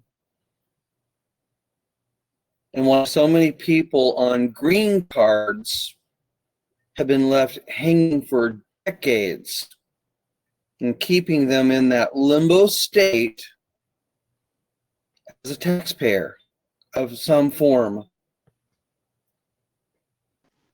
I just wanted to control the election as they've done that by putting a whole evidence on all the voter registration forms that they could control, they could convince or manipulate to vote a certain way. And even if they didn't like the way they voted, they could change that. And I watched the voting machine 15 years ago when I was going through the process. I go up, put ballot, the day vote, put them through the machine. All of a sudden, the machine up on the wall with the monitor suddenly jump around, you know, and say, what, you know, they give me like, sorry about the machine. It's okay now, you know. Yeah.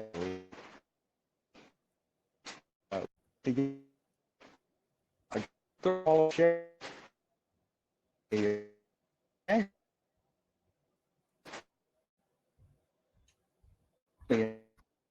And getting he from help him with all his legal stuff.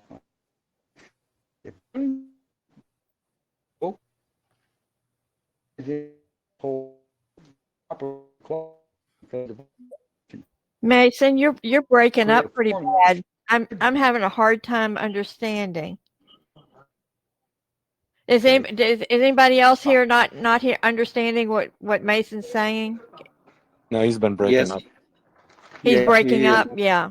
Okay. Can't understand him. Is that better? Yeah. Is it better now? Yes. Yes. Okay. I'll just the last little bit. I had a gentleman who went to go run for sheriff in Los Angeles County, and he had one big following. He was an ex-sheriff, and he or an ex-deputy, I should say, and he knew the corruption in the system.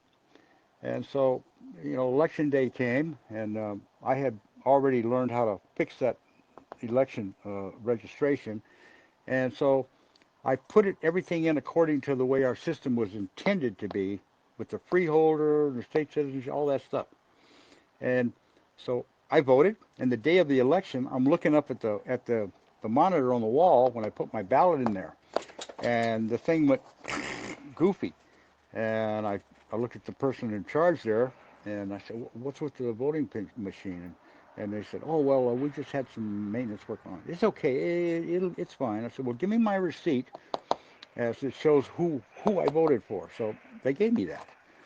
Well, so I find out later on, he lost the vote.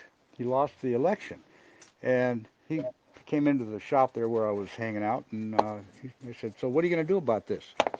He said, "Well, what do you mean?" I said, "Do you want the position or not?" I said, "Because there's a simple writ called a writ of quo warranto," and I said, "And if we can find the right judge, which is very possible because I had some other connections at that time, uh, I can show you how you can actually get the position that you ran for because of the unlawful, illegal votes that were cast on the other side. And you happen to have at least one on your side that supersedes all those other votes because they were all by aliens." And he's looking at me and he's saying, "Oh, man." I said, "Well, you got a legal team. Why don't you have them come in and we'll sit down and talk?" And he chickened out. So there's been all kinds of opportunities, and they're still out there. But we're moving into a time where all this election stuff isn't going to be necessary,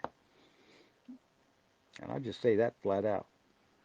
Just like the banking system, it's gone. It's caved in. It's not going to be. We're going to be back on a substance, and that's pretty much the end of that whole story. So if you hang on and keep your eyes peeled, you're going to watch the banks caving. They already have, and the evidence I get is, my wife is she's an avid credit person, and she's been able to survive for about 7 years now without. She got laid off from the immigration naturalization group after standing up in the middle of a meeting and telling them all you're all guilty of treason. Uh, so she's a live wire, and but she learned how to manipulate the credit system. Unbelievable what she's able to do. Well, these credit cards that everybody's paying their making payments on, we paid ours off in different ways, and along with it went a little letter charging them with conspiracy, treason, RICO, um, certain violations of the Constitution, which are all in your face when you start looking at them. And so the credit companies, they started canceling her card, her different cards. She had a whole bunch of them. She still got a couple left. But the funny part was is that they send her little bills, oh, you gotta pay this, and then you look at it, ignore it. They can't get nothing. They're already done. And besides, when you sign your application for the credit card, they use that to monetize every bill you sign on every credit app or every credit purchase you make. I said, so they've already got their money times 10 and more. And so the banks are starting, and the ones that were calling her regularly, like 2 and 3 times a day, uh, all of a sudden they're not calling anymore. And it's like, well, looks like the system's about ready to take a dump. Sure enough, this is where it's headed. We're right at the corner. So lots of fun stuff, guys.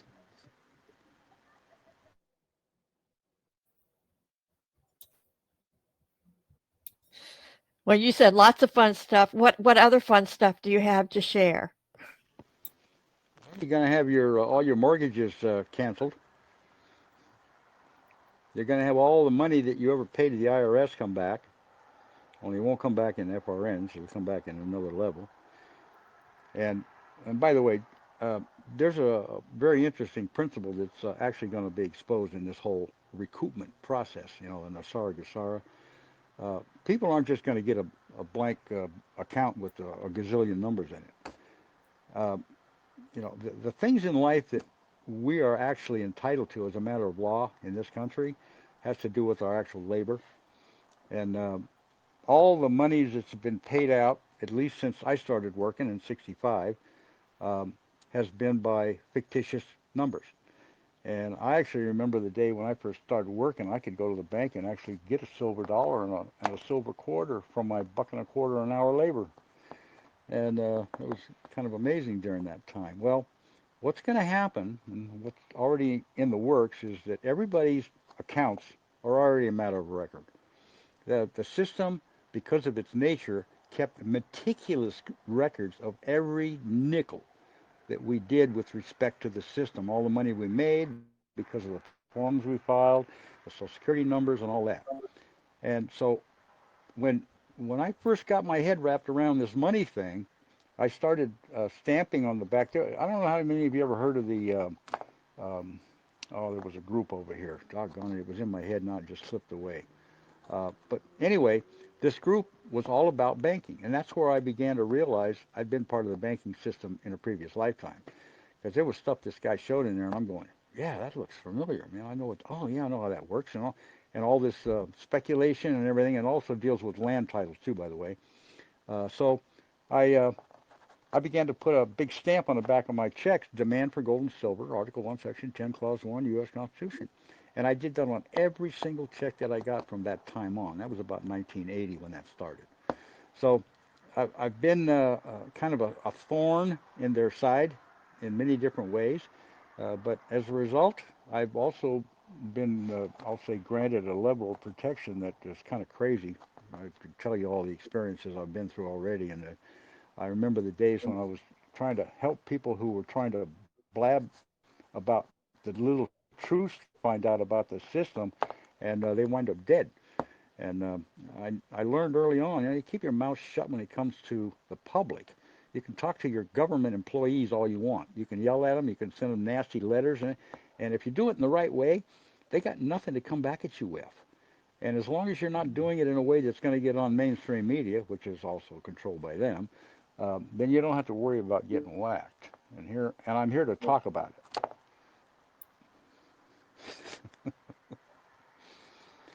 And by the way, the land title thing is the same thing. You know, the allodium title is in the sovereignty. The sovereignty is in the people, and the people are citizens of the state. That's those words you'll find in all of our foundation documents. So I don't know. There's a lot of opinions out there. I'm not interested in all that stuff. I go to the hard stuff, the hard facts, the hard cases. I go to the information that comes from the reputable authority, from the actual people who are interpreting the Constitution, and also some of those that were responsible for writing it. And the truth's all in there. It's just a matter of sticking your head in little places where most people don't like to go or aren't willing to. And you're going to discover there's truths that are very foundational. You know, the sovereignty evolved on the people. Supreme Court case about this. Uh, the people who were subjects of the crown are now citizens of the state. Those are the words out of the court's mouth. So if you can't get that part of it, and then when you go to Article 3 of the Constitution, you'll find out if you're not a state citizen, you don't have standing in the court. If you go to Article 4, it tells you that the privileges and immunities are in the citizens of the state. So there's no miscomments or misstatements. It's just a bunch of misinterpretations of what some people think is the sovereignty. And I'm sorry, guys, there's nobody in the legal system or in our constitutional writings where that sovereignty is anywhere but state citizens. And there's plenty of court cases on the subject. So anyway, I guess that's about as much as I can talk about here. I don't want to create too many ruffled feathers. If there are any, that's nothing I can do about that. But I just know what I know. Well, Jim, do you have anything to add to all of this? The only thing I have to add to this is, as the education of how we were properly structured by the founding fathers has been deviated from, it's going to expose the corporate elections as being foreign, that it's really nothing more than a straw poll. Your vote in that system doesn't affect anything because the president is actually elected by the electoral college. So why bother? Because when you do register, you do accept the debt that that corporate entity creates, because registration is a Regis Act.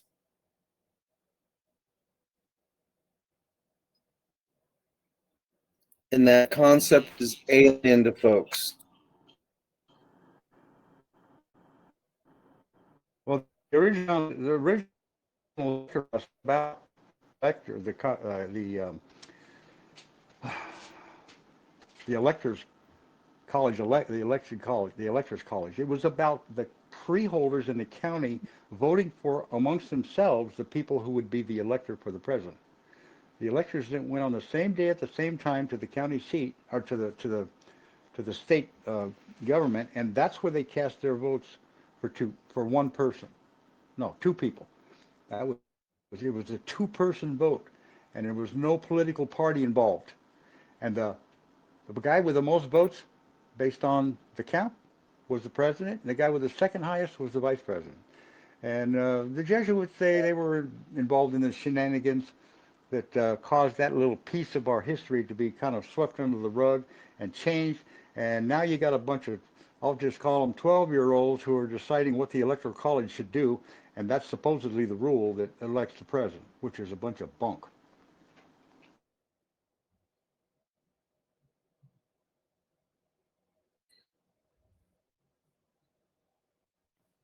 Is that the way it was set up to begin with? Back when we first got our Constitution, we're given Yeah, it? listen, if you don't go back and look at the statutes that were on the books and the Federalist Papers to get the information that came out of their mouths, if somebody went in and took the Federalist Papers and changed the whole thing, well, then this whole thing is just an exercise of futility anyway. But there's got to be some common sense to what happened, and the way they set it up, they structured it. I'll tell you something else. The age group was very important.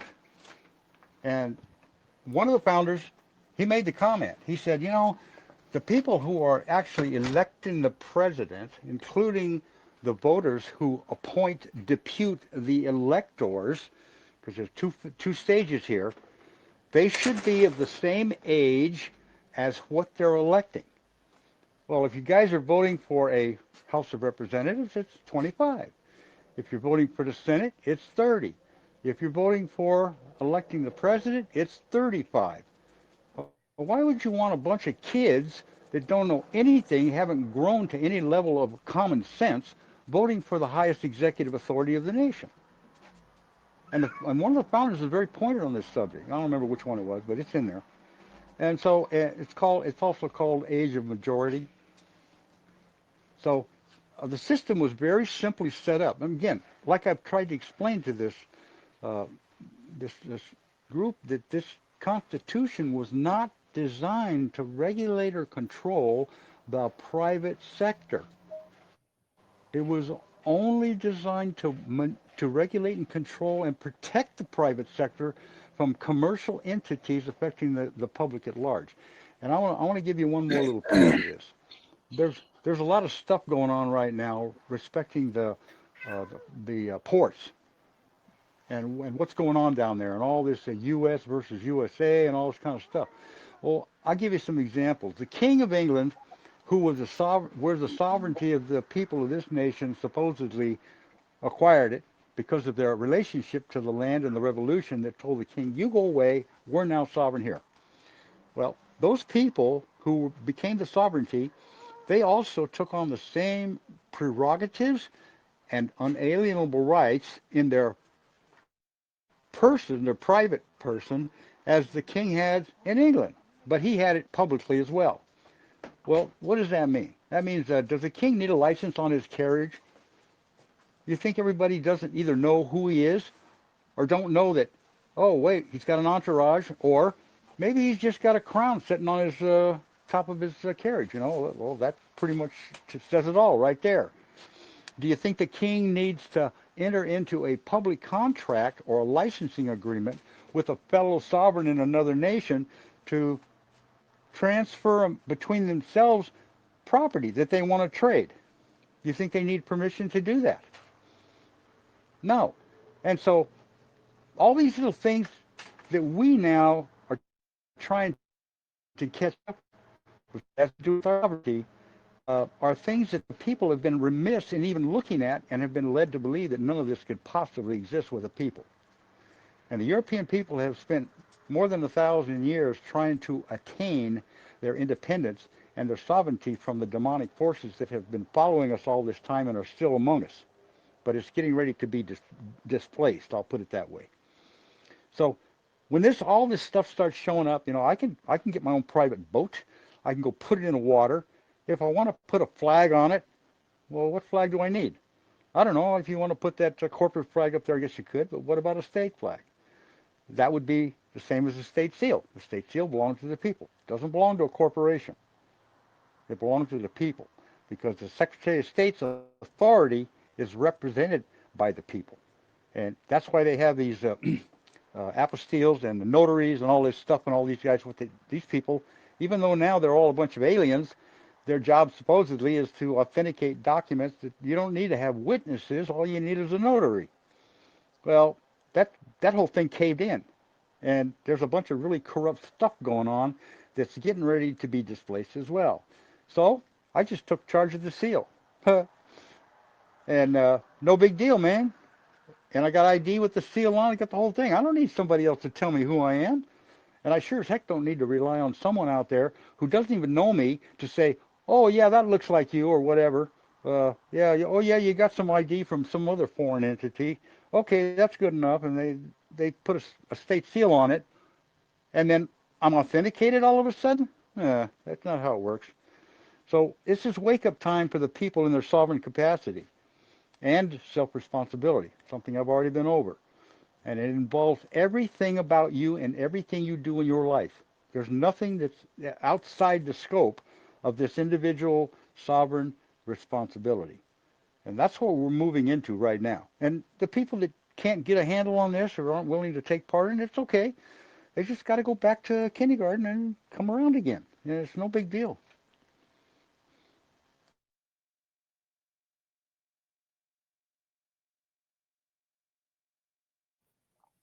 Well, Jim, do you have anything to add to that about the seal and everything?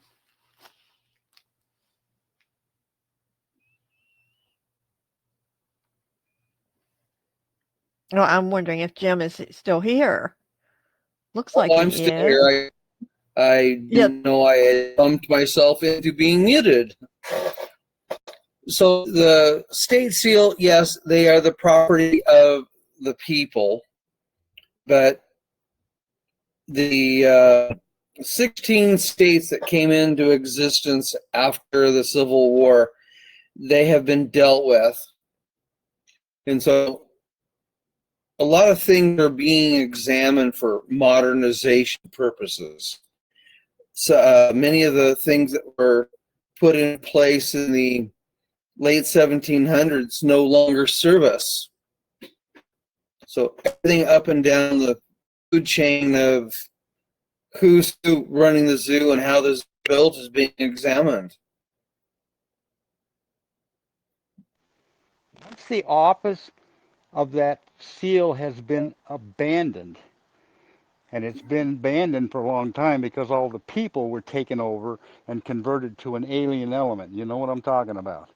Mm-hmm. So those people who have been assumed the responsibility with that seal, they're not authority whatsoever. They're alien there. They're all committing treason. They just don't realize it.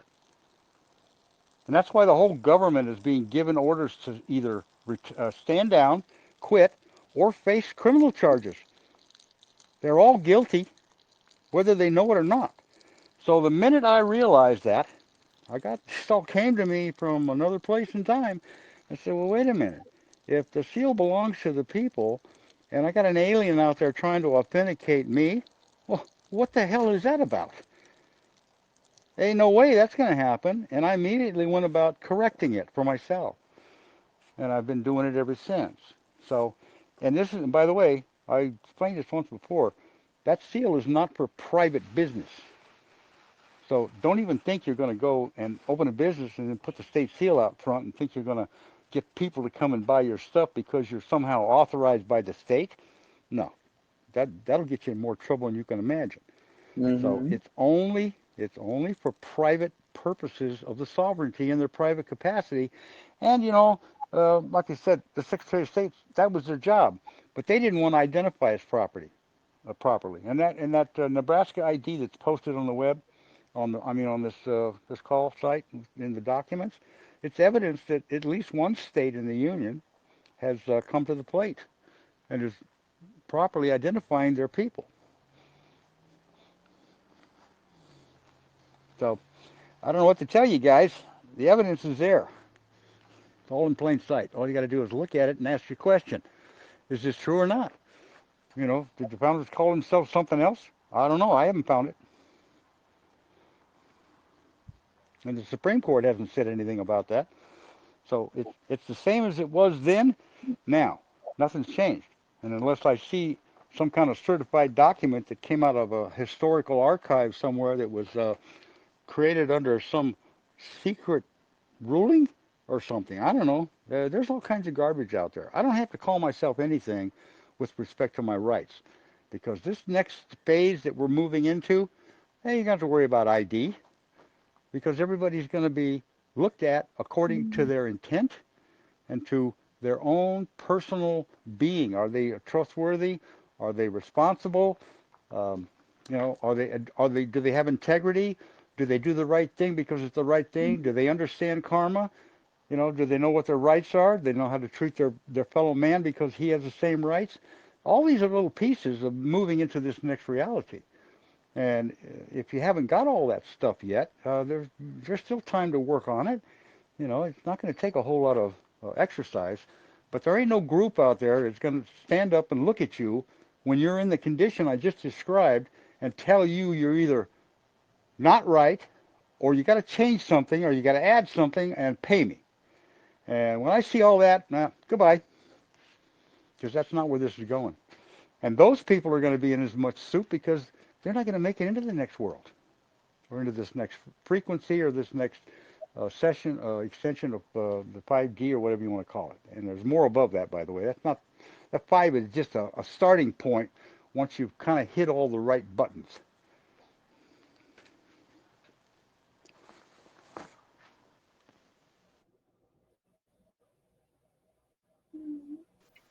So You to got me speak, fired up. yeah. And those that get fired up and are motivated will run to the head of the class. Well, my dog is thinking that he needs to go for a walk, so I'll be right back.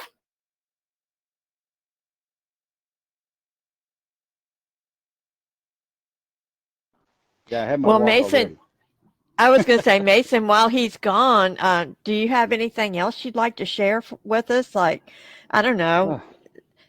I know you've got so much stuff that you could share. Is there Okay, anything that you would like to go into? Yes, yes. Let me give you a starting point for those that are maybe haven't heard any of this before. Um, I think everybody on the call understands the word "do not trespass" or "no trespassing." And I see these signs all over the place. You know, private property, no trespassing. And I'm like, all right, I wonder if this guy's got an allodium claim on the property, or if he's certified a land patent, brought the title up, put it in his own name. These are all little questions I have. But the biggest part of this is that all the land in this nation, and if you go to that Noah Webster's dictionary that I talk about, it's an American dictionary of the English language. It's not an English dictionary. And Noah Webster's made a lot of distinction in there between Europe and America, or the United States, or the U.S. And he uses these words intermittently throughout the different definitions so that you get the idea. Because the first part of the definition, he's talking about English words used in England. But when you get down to the bottom of the definition, it will say, but in the United States, what's going on here? He's showing you that when that sovereignty was transferred, and that's, I can't think of the name of that. There's a bunch of cases, but there's a couple of them actually that are very specific on this point that states where the sovereignty was transferred to at the Revolution. But what he did was, in his pre-log in the dictionary, which isn't part of the online version, he explains that he was commissioned to write this dictionary because of the change in government in this country. And when the sovereignty was transferred from the crowns to the people, all the words that were very simple English words were no longer applicable to the same people who came from England in a subject capacity and who are now sitting as citizens in a sovereign capacity. The same people, a whole different relationship now exists between them and their government if they choose to create one. So as the property issue comes into play, you look up the word. There's two words in that dictionary: freeholder, and allodial, and you'll find that they're tied together in at least two of the definitions.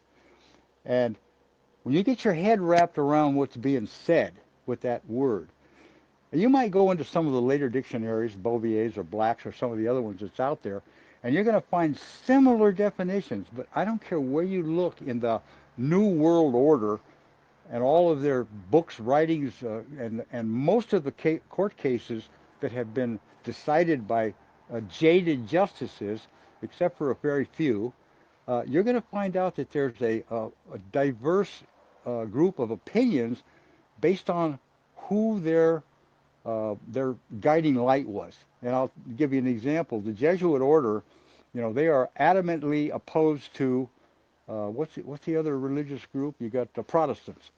They actually have sworn a death oath to kill, murder, maim, anytime they have the occasion to find one of these people in the right compromised position to kill them, including their babies and whatever else they have to deal with.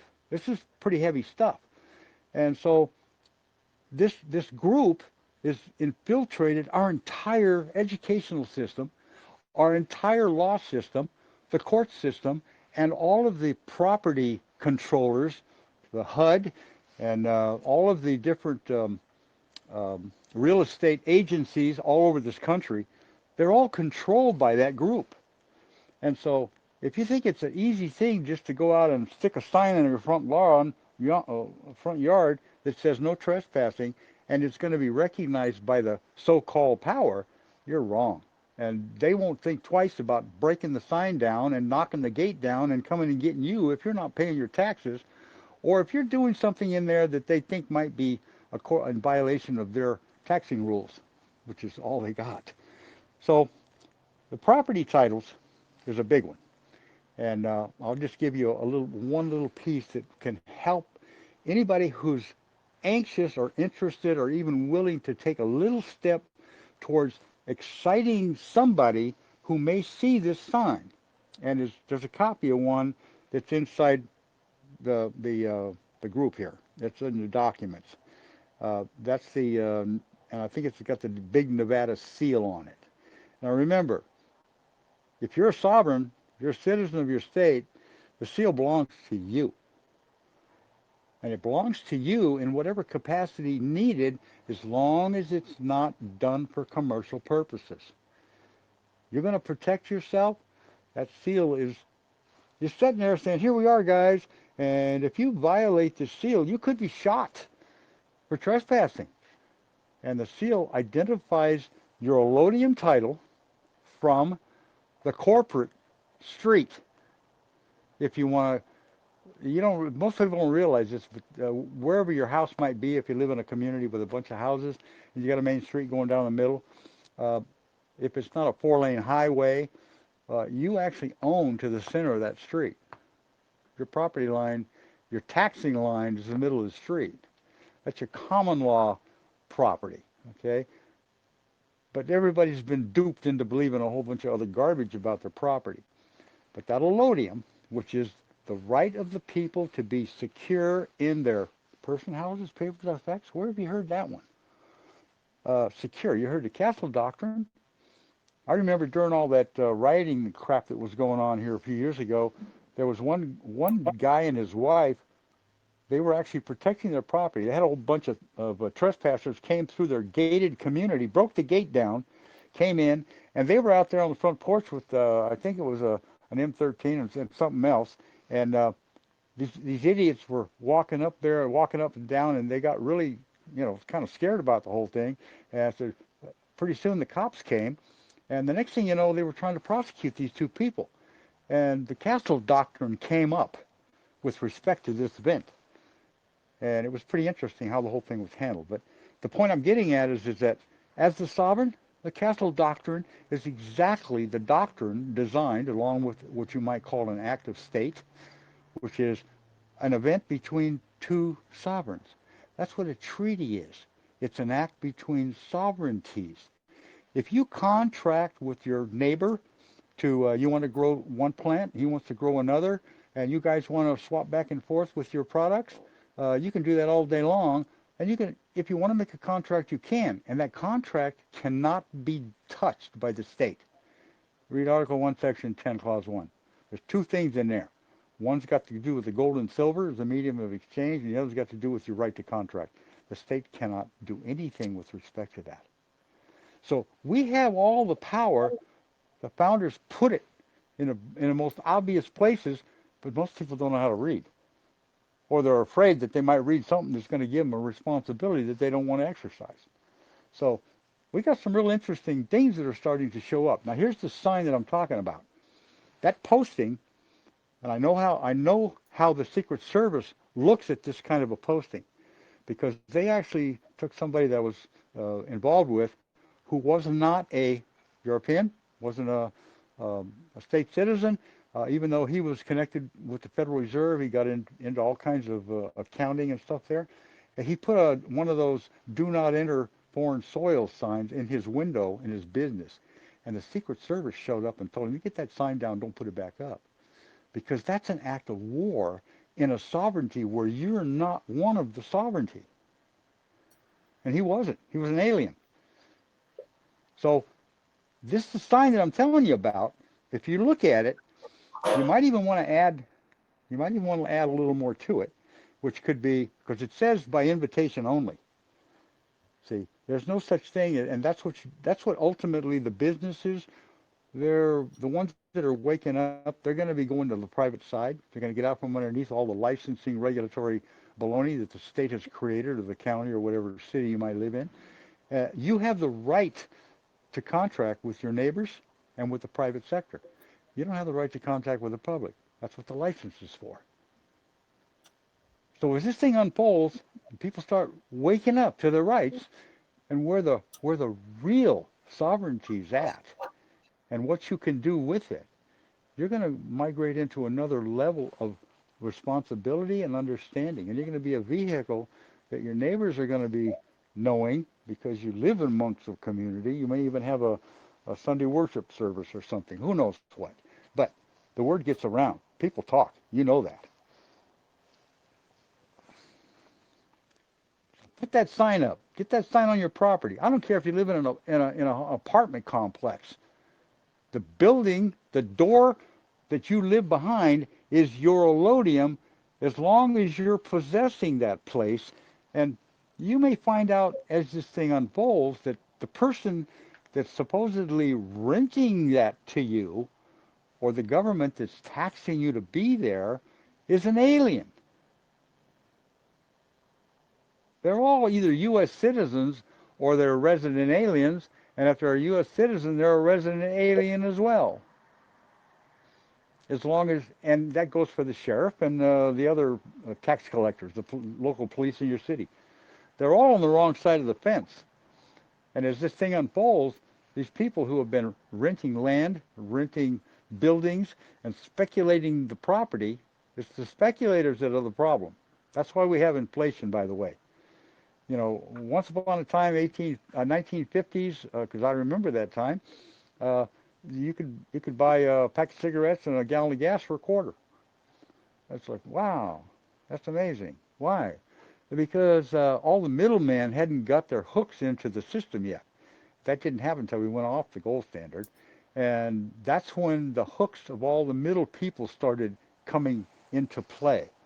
And so instead of the local producer of, say, strawberries, he at one point could sell his strawberries right off the land where he was growing them. And I know about these places because I lived where that was done. And you didn't even have to actually request permission to come on his land. All you had to do was pull up there in front of the property, get out, stand there, and somebody there at the booth would invite you in.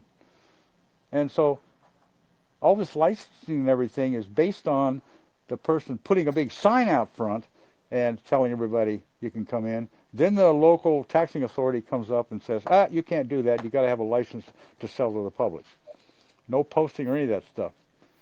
So there's been a lot of things that have transitioned that's moving us into this private sector again.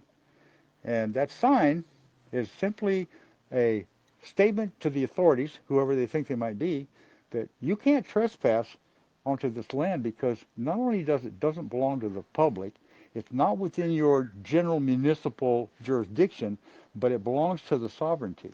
And you have no right here unless there's some damage happened to somebody that may have been walking by and it's directly related to me. And then you better have the right judicial officers and the right qualified sheriff, who better be one of me, who's coming over here to talk to me about this. Otherwise, you can be shot dead right where you're standing if you're on the wrong side of that fence. So this is where this thing is headed. Post the signs. Don't be afraid. Put it in your car, too. That's your allodium. You're in possession. That's 9/10 of the law. Remember that. Possession's 9/10 of the law, especially for the sovereignty. And once you're sovereign, you're going to have stuff that identifies you accordingly, and there ain't going to be nobody wanting to step over that fence or trespass through there, especially when they know what they may meet. And the system will evolve into this. It'll be a common knowledge like it is now, but it's not the same knowledge. Everybody's got to call the sheriff or call an attorney.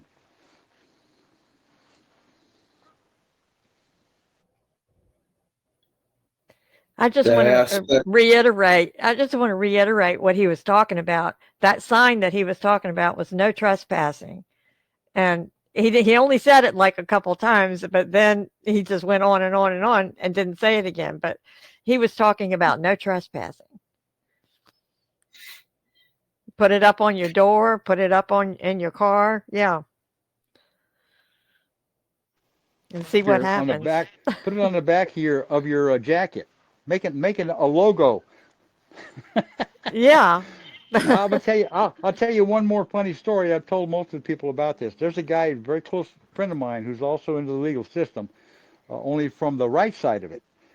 He learned to play the game according to their rules, and he beat the crap out of a whole bunch of people, police officers and so on, because they were trespassing on what he knew to be his right to travel and so on. Well, after he started suing and bringing suits against all these different agencies and the agents themselves and getting liens on their person, the state finally said, you know what?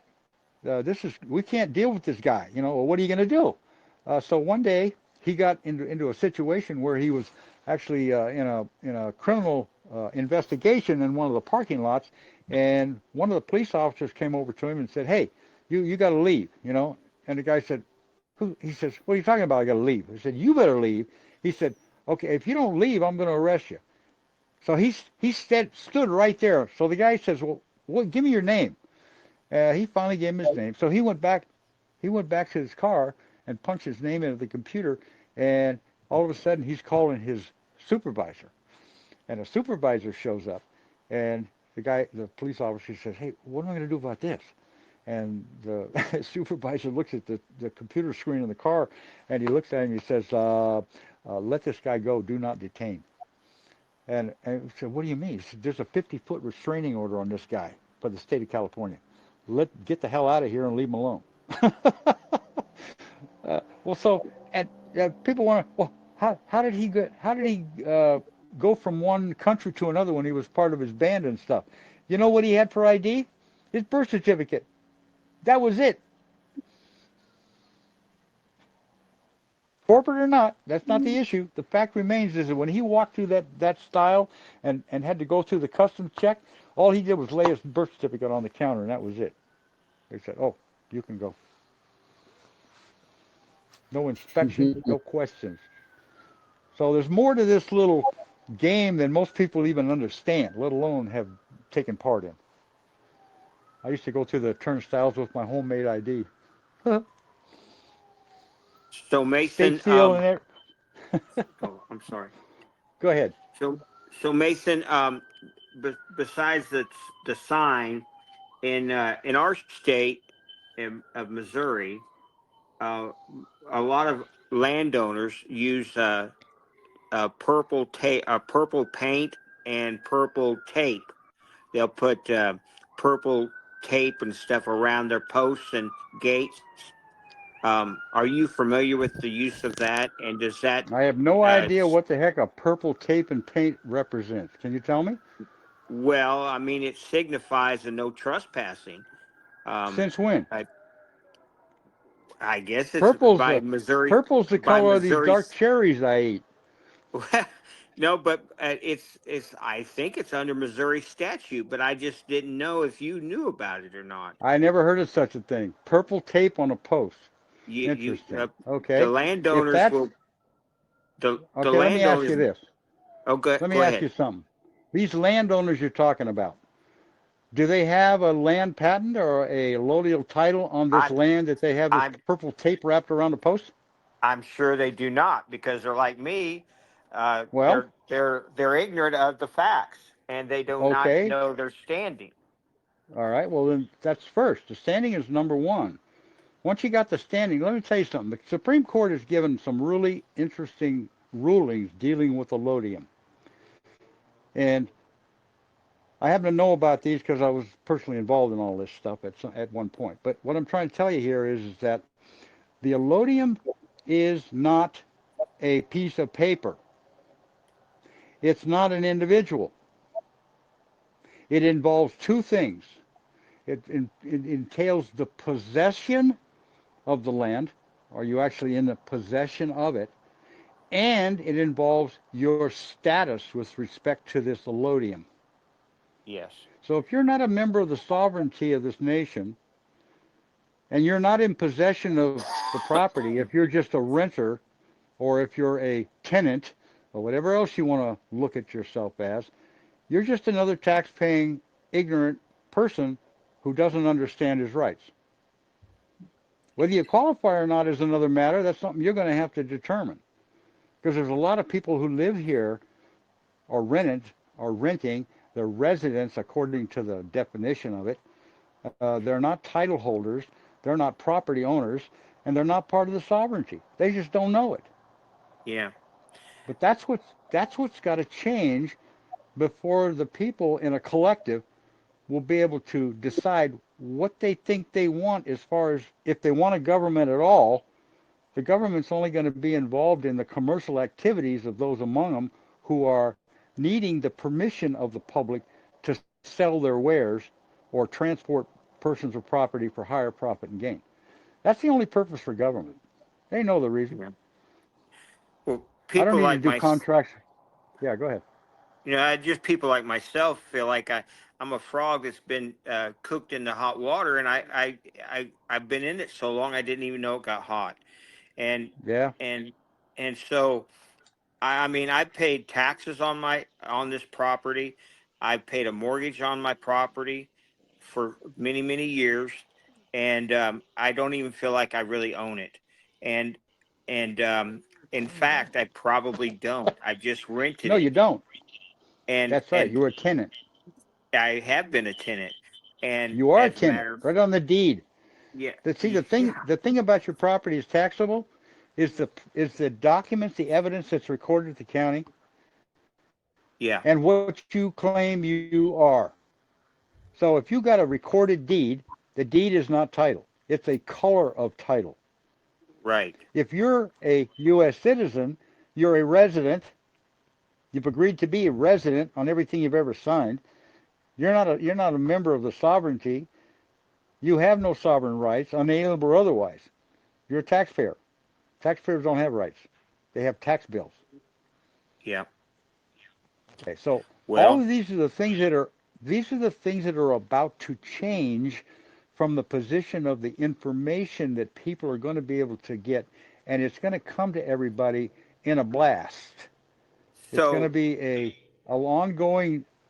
ongoing list of videos, audios, or however they're going to give it out there to explain a lot of the details that I'm giving you to people. so you were just advising a few people to, even if they rent their residence in an apartment complex, to post a no trespassing sign on their door.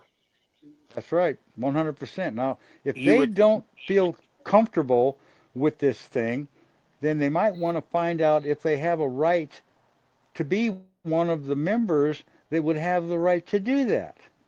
Now, listen, and there's some very powerful statutes on the books that were written back in I'm thinking 1864, 65, somewhere in that time frame, that deal with claims on land, and it's a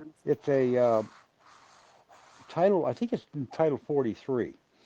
It talks about the purchase of land, the issuance of patents, uh, and there's one little element in there. It must be bought with gold and silver, and you can't speculate it. You can't mhm, buy a piece of land and then turn around and sell it for an increased price. Because the only price, the only cost of a piece of land in this country is the cost of the survey. And the surveyor general, I know about it in California, there isn't one. And the reason is because back in the 40s, 18, they had all these agencies. They had the surveyor general, they had the state county or the county recorders, they had the governor, they had these people who were involved in. If you bought a piece of land, the surveyor general would have it surveyed first of all, and you bought it, you had to pay for the land with gold and silver. And then he would take the survey and put together a grant, a patent, and then that patent would be signed by the governor of the state. And you would, in effect, if you were qualified, and I didn't see anything in there that said it was anything other than a state citizen, you could have the allodium title. You would be vested with it because you're in possession and you're qualified status-wise to own it. And these are the kind of cases that exist. They're on the books right now if people want to go look them up. And the possession part is 9/10.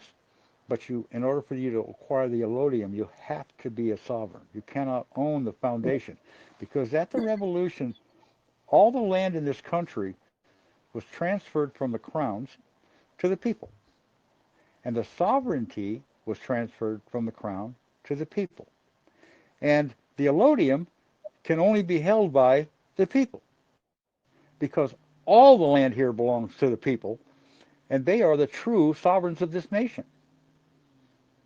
So when you get to a point where you think you might want to try and claim a piece of property that may have been abandoned, and there's a lot of history on this abandonment stuff. It can be abandoned for want of paying a tax. It could be abandoned just for somebody walking off and leaving it and nobody claiming it. There's also the abandonment of somebody who is speculating the land, which is against the law in this country. If you're a land speculator, you're in trouble. And that's something else that's getting ready to come to the surface. So the speculation of land is constitutionally not attainable, because that's actually treason against the posterity, the downline people. And what they've done is they've actually speculated our land out from underneath the sovereignty and turned it over to a foreign cartel. That's why everybody's paying property taxes and all the other stuff that goes along with it. So you're going to get to a point in all this, and the system is changing rapidly, where you're going to have the opportunity to step up and take a shot at establishing your rights and the property and identifying it correctly. You're going to have a meets and bounds. You're going to know how to do a survey. That's not rocket science. In fact, most people carry a locator, a latitude longitude locator on their phone. It comes part of the package, especially with the new junk that they got out there. And you're going to be in charge of the county recorder, because the county recorder is going to be working for the people instead of for a private foreign cartel. mhm. And most of Well, those people, they don't even know what they are at the moment. well, that And being said, oh, go ahead. Go ahead. I don't want to when stop you. when you do when you do your posting, this is the first little test for each individual to wake up to who they are in the system and recognize the fact that they have the right to their privacy. And there's nobody out there that can overshadow that unless they're of the same status that you are. There's a little principle in our system. Have you ever heard of a jury of your peers?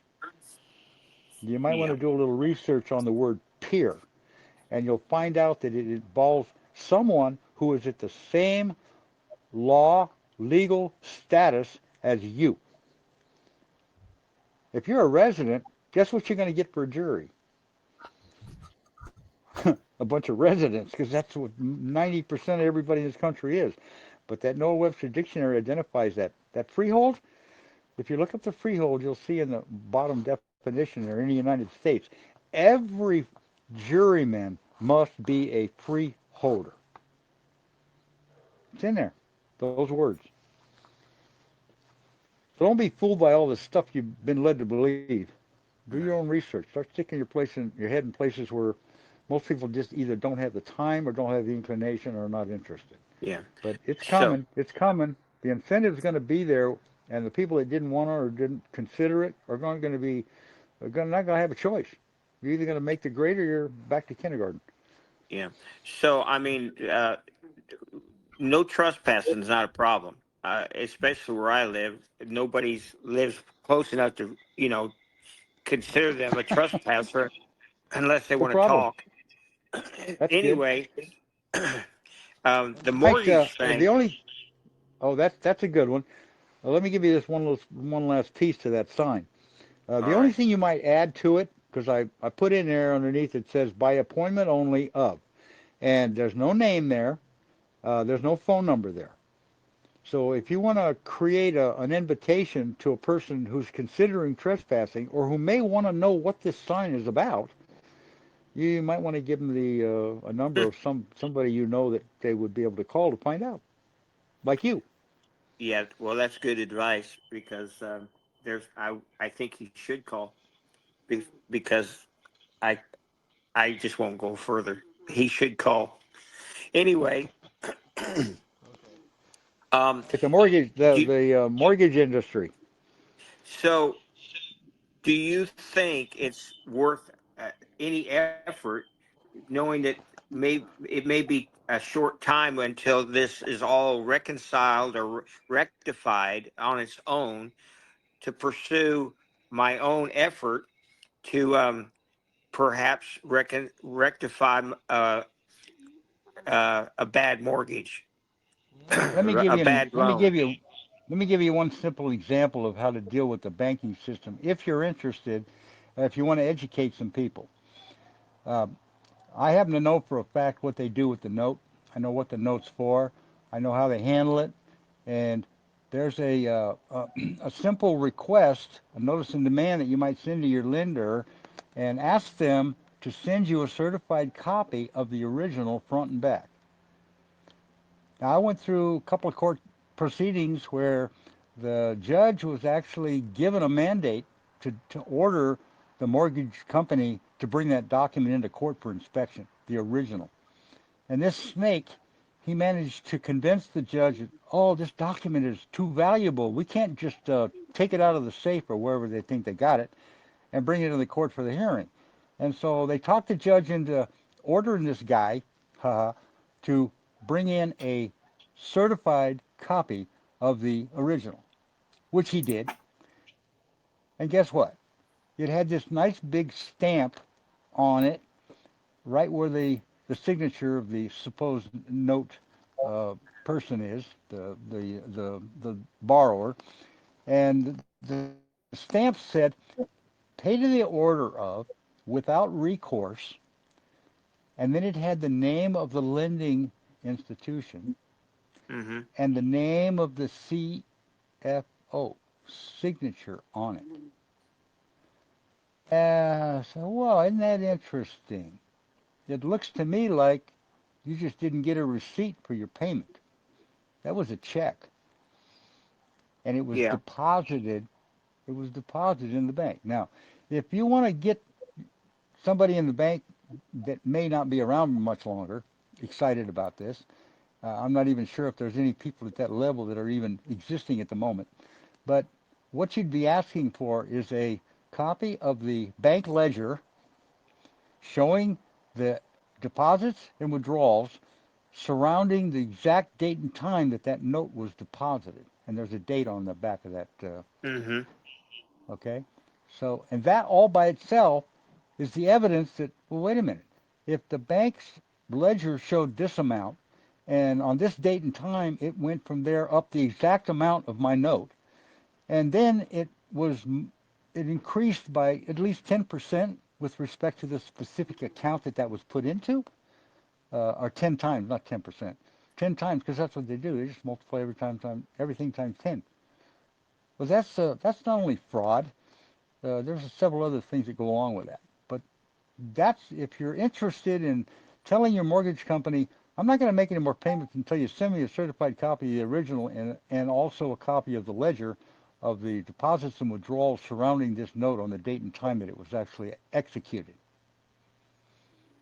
Now, you willing to stand your ground on that point? If yes, and I would probably make people's. I think I would make people melt down because I, I Uh, probably have legitimate standing and legitimate reason to make that request I know you do. because I've had Anybody that borrowed from the bank has. well, if you only Because knew. every single note that was ever signed in a bank was deposited in the bank in a demand deposit account and then monetized and then sold to their neighboring bank or whoever that might be. Well, I don't think my bank. I don't think my lender can come up with a actual copy of the original loan documents. Then I guess what? almost. I don't If you think they stop can. if you stop paying, who's claiming to be the holder of your note right now? A loan servicing company. Uh-huh. Well, then you ask them for a certified copy of Yeah, it. and I. It's a And check. and and any of the allonges that are attached to it. Yeah, yeah.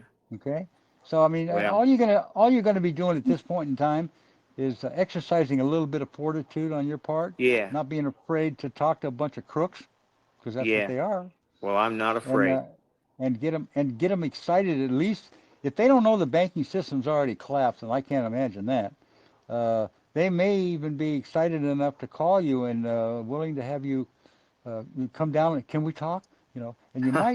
might even consider there's several criminal statutes, Title 18, dealing with false and fraudulent documents Uh-huh. about counterfeiting. Um, Yeah. there's a bunch of good sites in there dealing with this kind of activity, Uh-huh. and you might throw some of that in there because I'm going to tell you something right Well, now. The military's already involved.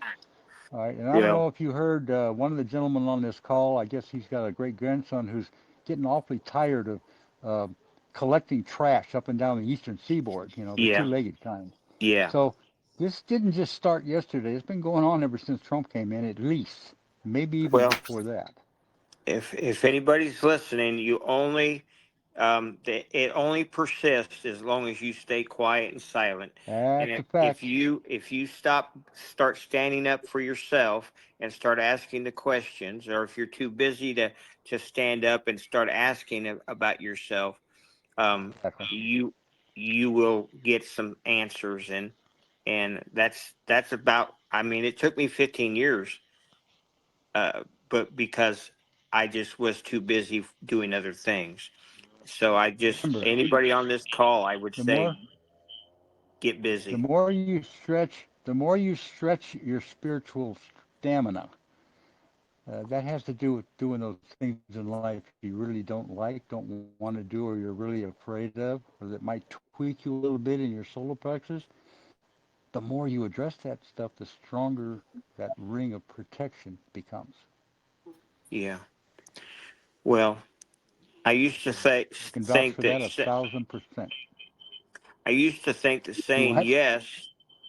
I used to think that saying yes was the answer that made the world go round and made people happy. But Uh huh. I've since learned that saying no was sometimes the best medicine and the thing that made people more happy or much happier because it gave them the barriers or the latitude to know what was right and what was wrong in their lives. And so you can't make people happy by just saying yes all the time. Nope. Anyway, The idea. I better get quiet.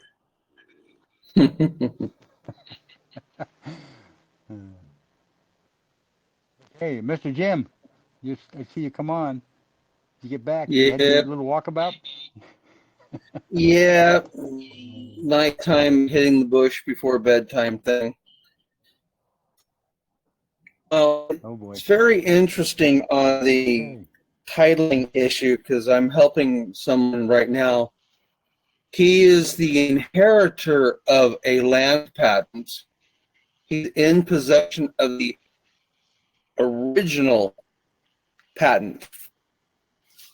And we've got the county taxing folks and the county prosecutor in the crossfire, going from upper lowercase all caps initials, using all caps middle initial with a period, and they've even bypassed the mail system by direct delivery of one of these letters into the mailbox. So there's no meter mail stamp on it, no nothing. Fraud. That's one of the Title 18 citations dealing with filing or serving or mailing false and fraudulent documents or things that are fictitious. And that's Yep, a very that's powerful word in that whole title, fictitious, because that's what 18 they've turned us USC. into. Yep, 1380, 18 USC 1341 and 1342, That's it. Yep. and And it also violates. one of those specifically relates to a civil right thing. So there's some interesting deviations in some of those statutes. Yep. Point with all this stuff, and even though Congress is in its infinite ignorance has written a whole lot of garbage out there, our common law is still at the forefront. And as people begin to wake up to the American side of it, which is the sovereign as opposed to subjects, there's a whole different world of activity that's going to transpire as a result of that. Yeah, and I've seen a lot of panting around about English common law, American common law, and they're distinctively different because in the 1750s under Mansfield, they bastardized their English common law. The difference is very simple. In England, the Yep. English common law is subjects under a crown. In American common law, we have sovereigns versus sovereigns. Yep. That's a whole different world. And so we're not dealing with all their baloney, discovery, and all the other crap. When somebody gets a damage, the common law has a very simple, swift remedy for that. And when it comes to king, sovereign to sovereign, prince to prince, however you want to look at all that, the people in this country are rapidly approaching the point where there's not going to be any of that kind of stuff because everybody's going to understand their karmic burden when it comes to the damage of someone else's life, liberty, and property, and it won't even be in their consciousness. It's going to be a beautiful thing. That's all I can tell you.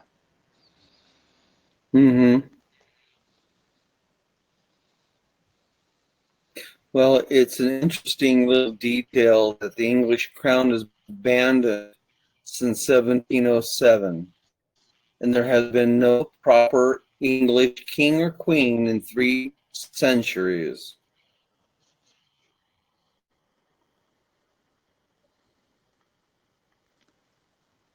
So that brings into the addressment of the Treaty of Peace of 1783, which was negotiated in bad representational faith from a non-existent king. Yeah, a Said fictitious earlier. entity. Yep, we're going to be really examining some historical acts and legislation, treaties, and a whole bunch of relationships.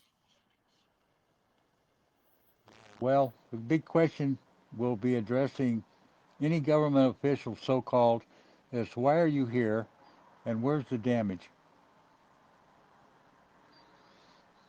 Show what's me the your authority? contract.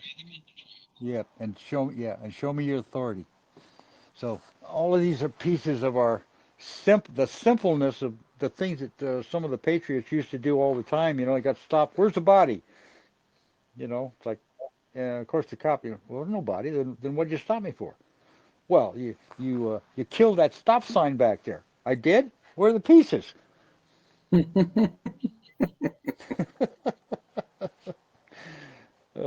This whole thing is going to be very interesting to say the least. Yeah, my buddy is fighting the improper taxation, and he went so far as to scoop up a little bowl of dirt, put it in Tupperware, get into court, and he's having this banting about, and he makes the statement that the improper casement of land, property, lots, those descriptions, and the order of the court to have the defendant appear. So he's having this banting with the deputy assistant prosecutor, and then he leans over to this bull and he says, "Okay, it's now your turn to testify." And the judge goes, "What's that?" "Well, my honor, that is the representative of the described defendant." And she rolled her eyes like, "Oh my gosh." And the deputy prosecutor was going through the paperwork, and he picked up this one sheet and he rapidly flips it over, pulls it back, forth, and yells out, "Bond!" And the judge goes, sits up upright and goes, well, let the value of the land be the value of the court case.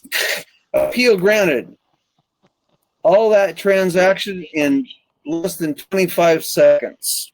Oh boy. Because no one shows up in court with their own bond. Right. And too funny. When they usually ask you to come up with like $1,000 bond. Oh yeah.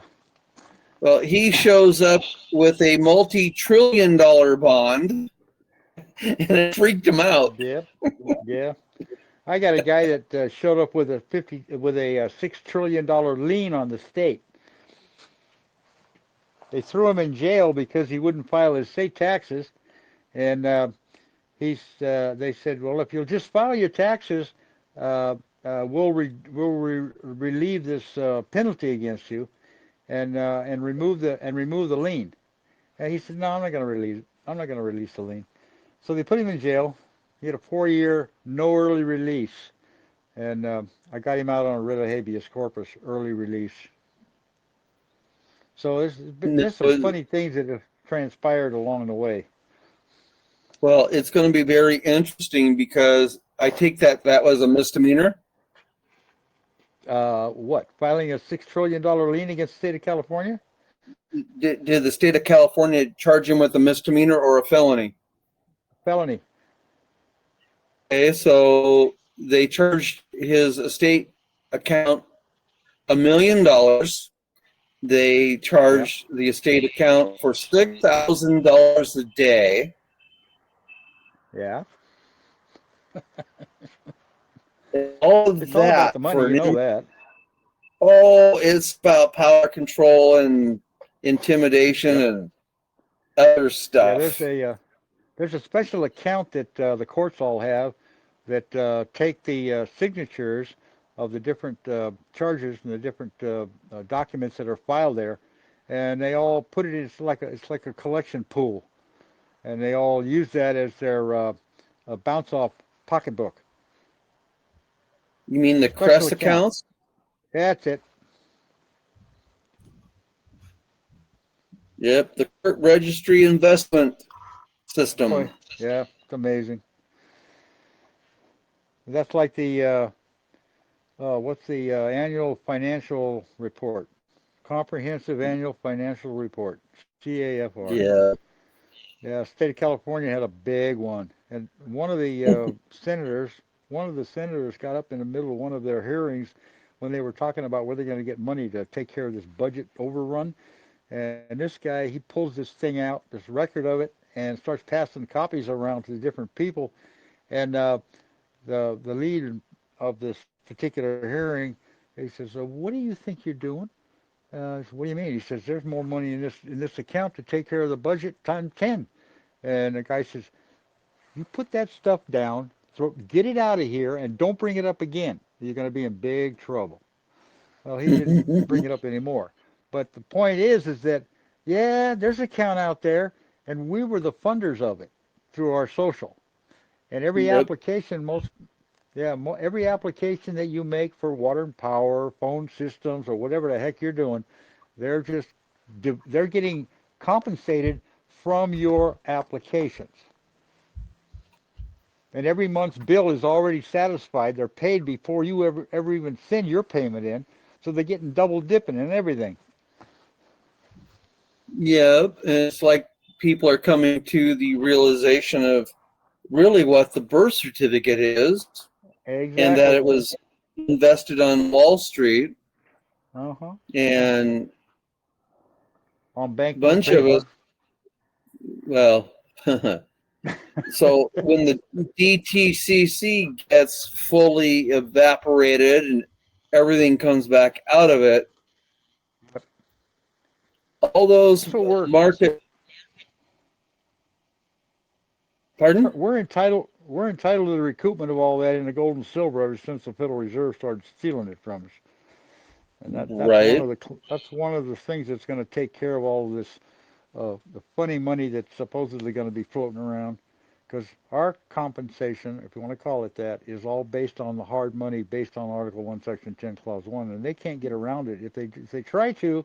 And all the ones that have been monkeying with that are all either going to Gitmo or they're on their way. Mm-hmm. Earlier, it was asked about moving and sheltering some stuff. Currently at $2,700 an ounce for gold. If you take a look at the traditional ratios of 7 to 1, silver should be floating at about 385, and if it's 15 to 1, it'll be about 170.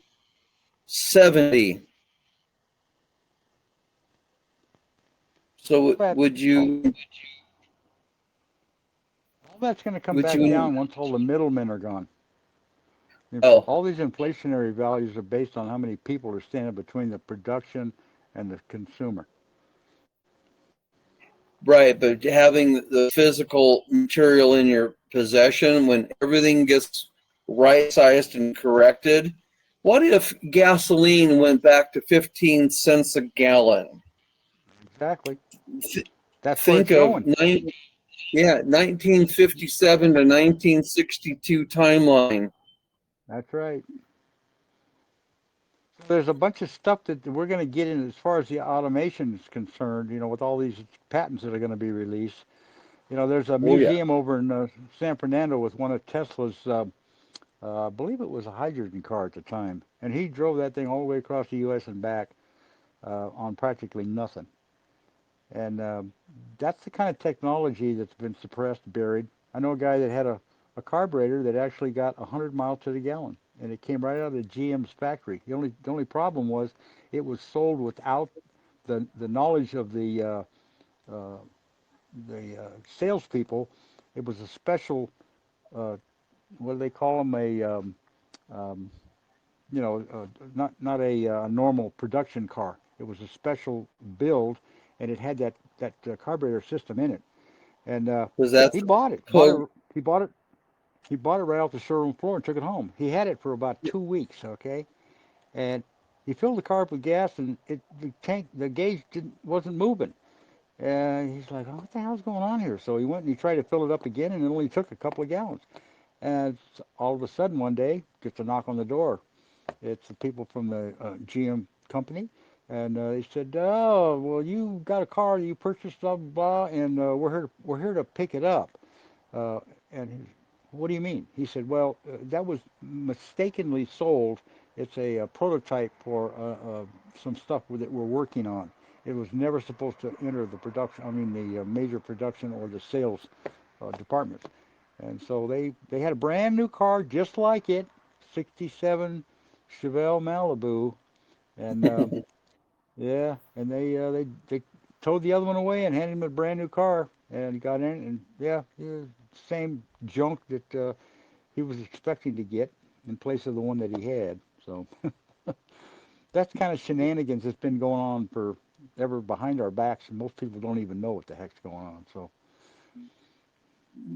Oh, I'm quite aware. Was that the Pogue carburetor debacle? that's right. Okay, well, uh, for giggles, I used to work with a gentleman who bought a Corvette, and he totally stripped it down and restored everything to OEM. And he could not find parts for his braking system. And so he got in contact with Chevrolet, GM, and they sent out a letter to him. Would you please submit pictures of what you're asking about? Well, he ended up with a knock knock on the front door, and it was prototyping braking system Yeah, that was being developed at least 15 years before it hit production. right. And so they offered him a very shiny nickel and quarter for his museum quality piece for the GM Detroit factory. Yep. Amazing. Mm-hmm. Huh. Well, I'm about to lose my battery. Okay. Well, it stroked up 8 o'clock out here on the West Coast, so I think we've covered quite a little bit tonight. Thank you, everyone, for showing up and participating and listening, and spread the word. It's going to get very interesting in the next 90 days. Or sooner. Well, one of our contractors, known as the British Territorial United States Incorporated, just concluded its Chapter 7 involuntary or voluntary bankruptcy. So the life support battery is in play right now. So only consistent thing is change, and don't be surprised at what you see. Yep. Absolutely. Especially don't be surprised at the things you hear. Well, I have a Okay, I would question. like. Yeah. Before we go, we have an election coming up on Really? Tuesday. What do y'all see happening between now and then? Nothing. What do you see happening on the day of? You may find a emergency broadcast in your ear. That's what I was wondering. I mean, this isn't. It's a no. It means nothing. The election that's coming up because it's for a corporation that no longer exists. It's a sting. There has been so many stings going on for the last 8 years. It's not even funny. And every time something important shows up, some kind of an assassination attempt or who knows what, it's a sting to weed out the crooks, the criminals that have been hiding in the background that weren't in plain sight, that they're waiting for them to show their hands. And they are, and they have been. And they're going to continue until they're all wiped out. And the ones that aren't in plain sight, they already know who they are. They've had people put in positions all across the country in all these different agencies and offices who are actually stand-ins for, we'll say, people who think they're legally working for the company that are actually there as spies to get names and all the information on all employees and which ones are so-called good or which one might not be. So this whole thing is amazing what's coming. It's a roundup of all proportions. It's also going to include a huge amount of deportations. I mean huge. At this point in time, if I said up to 22 million Tories are eligible for deportation, plus the illegal aliens that are here. That's right. At least that many. That's kind of a low number from what I've got. So Well, yeah, I mean, that's just the Tories.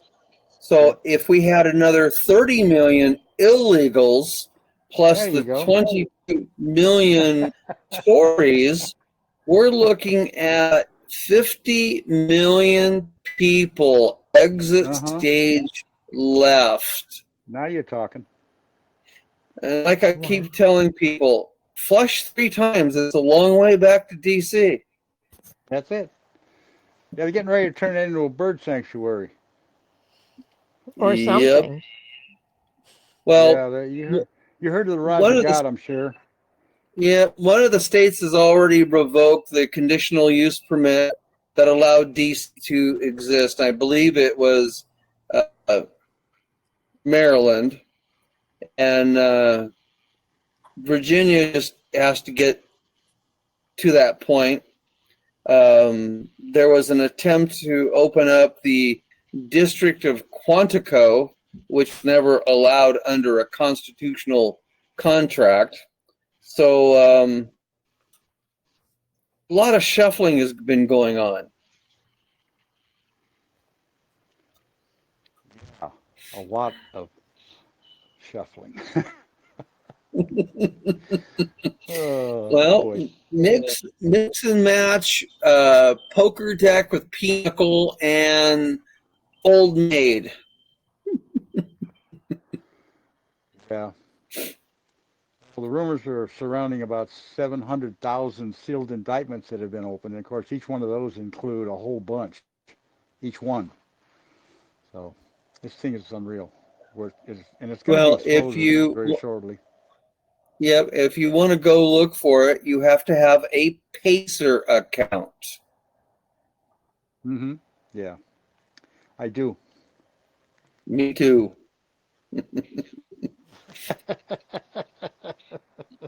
Y'all can share any of that information with us sometime when you find it. Oh, just bring it in and post it. It's going to be in your face. It's going to be in everybody's face. When this thing happens, all of the things that you've been not necessarily privy to are going to be in everybody's face. That's the whole idea. This is the Great Awakening we're talking about.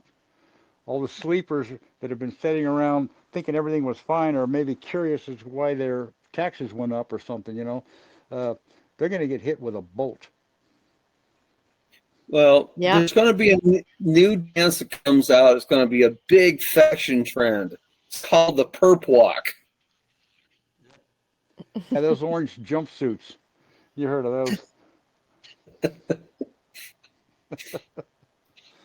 I can't wait. Yes, you can. You've been waiting all this time. You can be a little patient for a little longer. I will be. Relax. It's a movie. I am very patient, and I do want to see all of that when it comes out. You will. Hey, You're RJ. like my wife. She likes to see all the gore. Oh my God. Well, yeah. I have so many people that don't believe a word that I say that it's going to make me feel good that it's finally happening. Well, don't gloat on other people's ignorance. Oh, I won't. It'll just make me feel better that I wasn't lying to them all of this time. That's good. You can have solace in the fact that you've known the truth and you didn't try and shove it down the people's throat. Right. Absolutely. But you give them truth wherever it's asked, and that's the key. So that's what we're doing. Yeah. Hmm. And hopefully one of these days, they will come back and say, you were telling us the truth the whole time. They'll Hopefully be one of the balling these their other, heads days. off. and the They'll be other balling thing their they'll heads come off. back, Yeah. and the other thing they'll come back. How much of this did you know back then?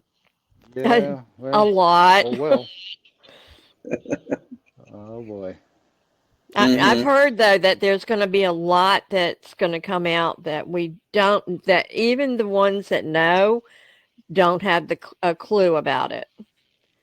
I All right. can't imagine what that's going to be, but Well, if I Anthony you can were to give you. I find Weiner's can give out, you a laptop. picture. Anthony I'll give you a Weiner's laptop. picture. Yep. well, it's You more know. than You know. just There a was laptop. the video of Hillary and Uma. It circulated for about a couple of days back in the day when that Hmm. was first brought, and I saw it, and it's pretty horrific. And it went undercover, and it's been circulating under the dark web. A couple of people have access to that stuff, but there's a lot of really grotesque, unbelievable stuff that's going to be exposed, and most people are just going to look at that and go, "You can't. This can't be true.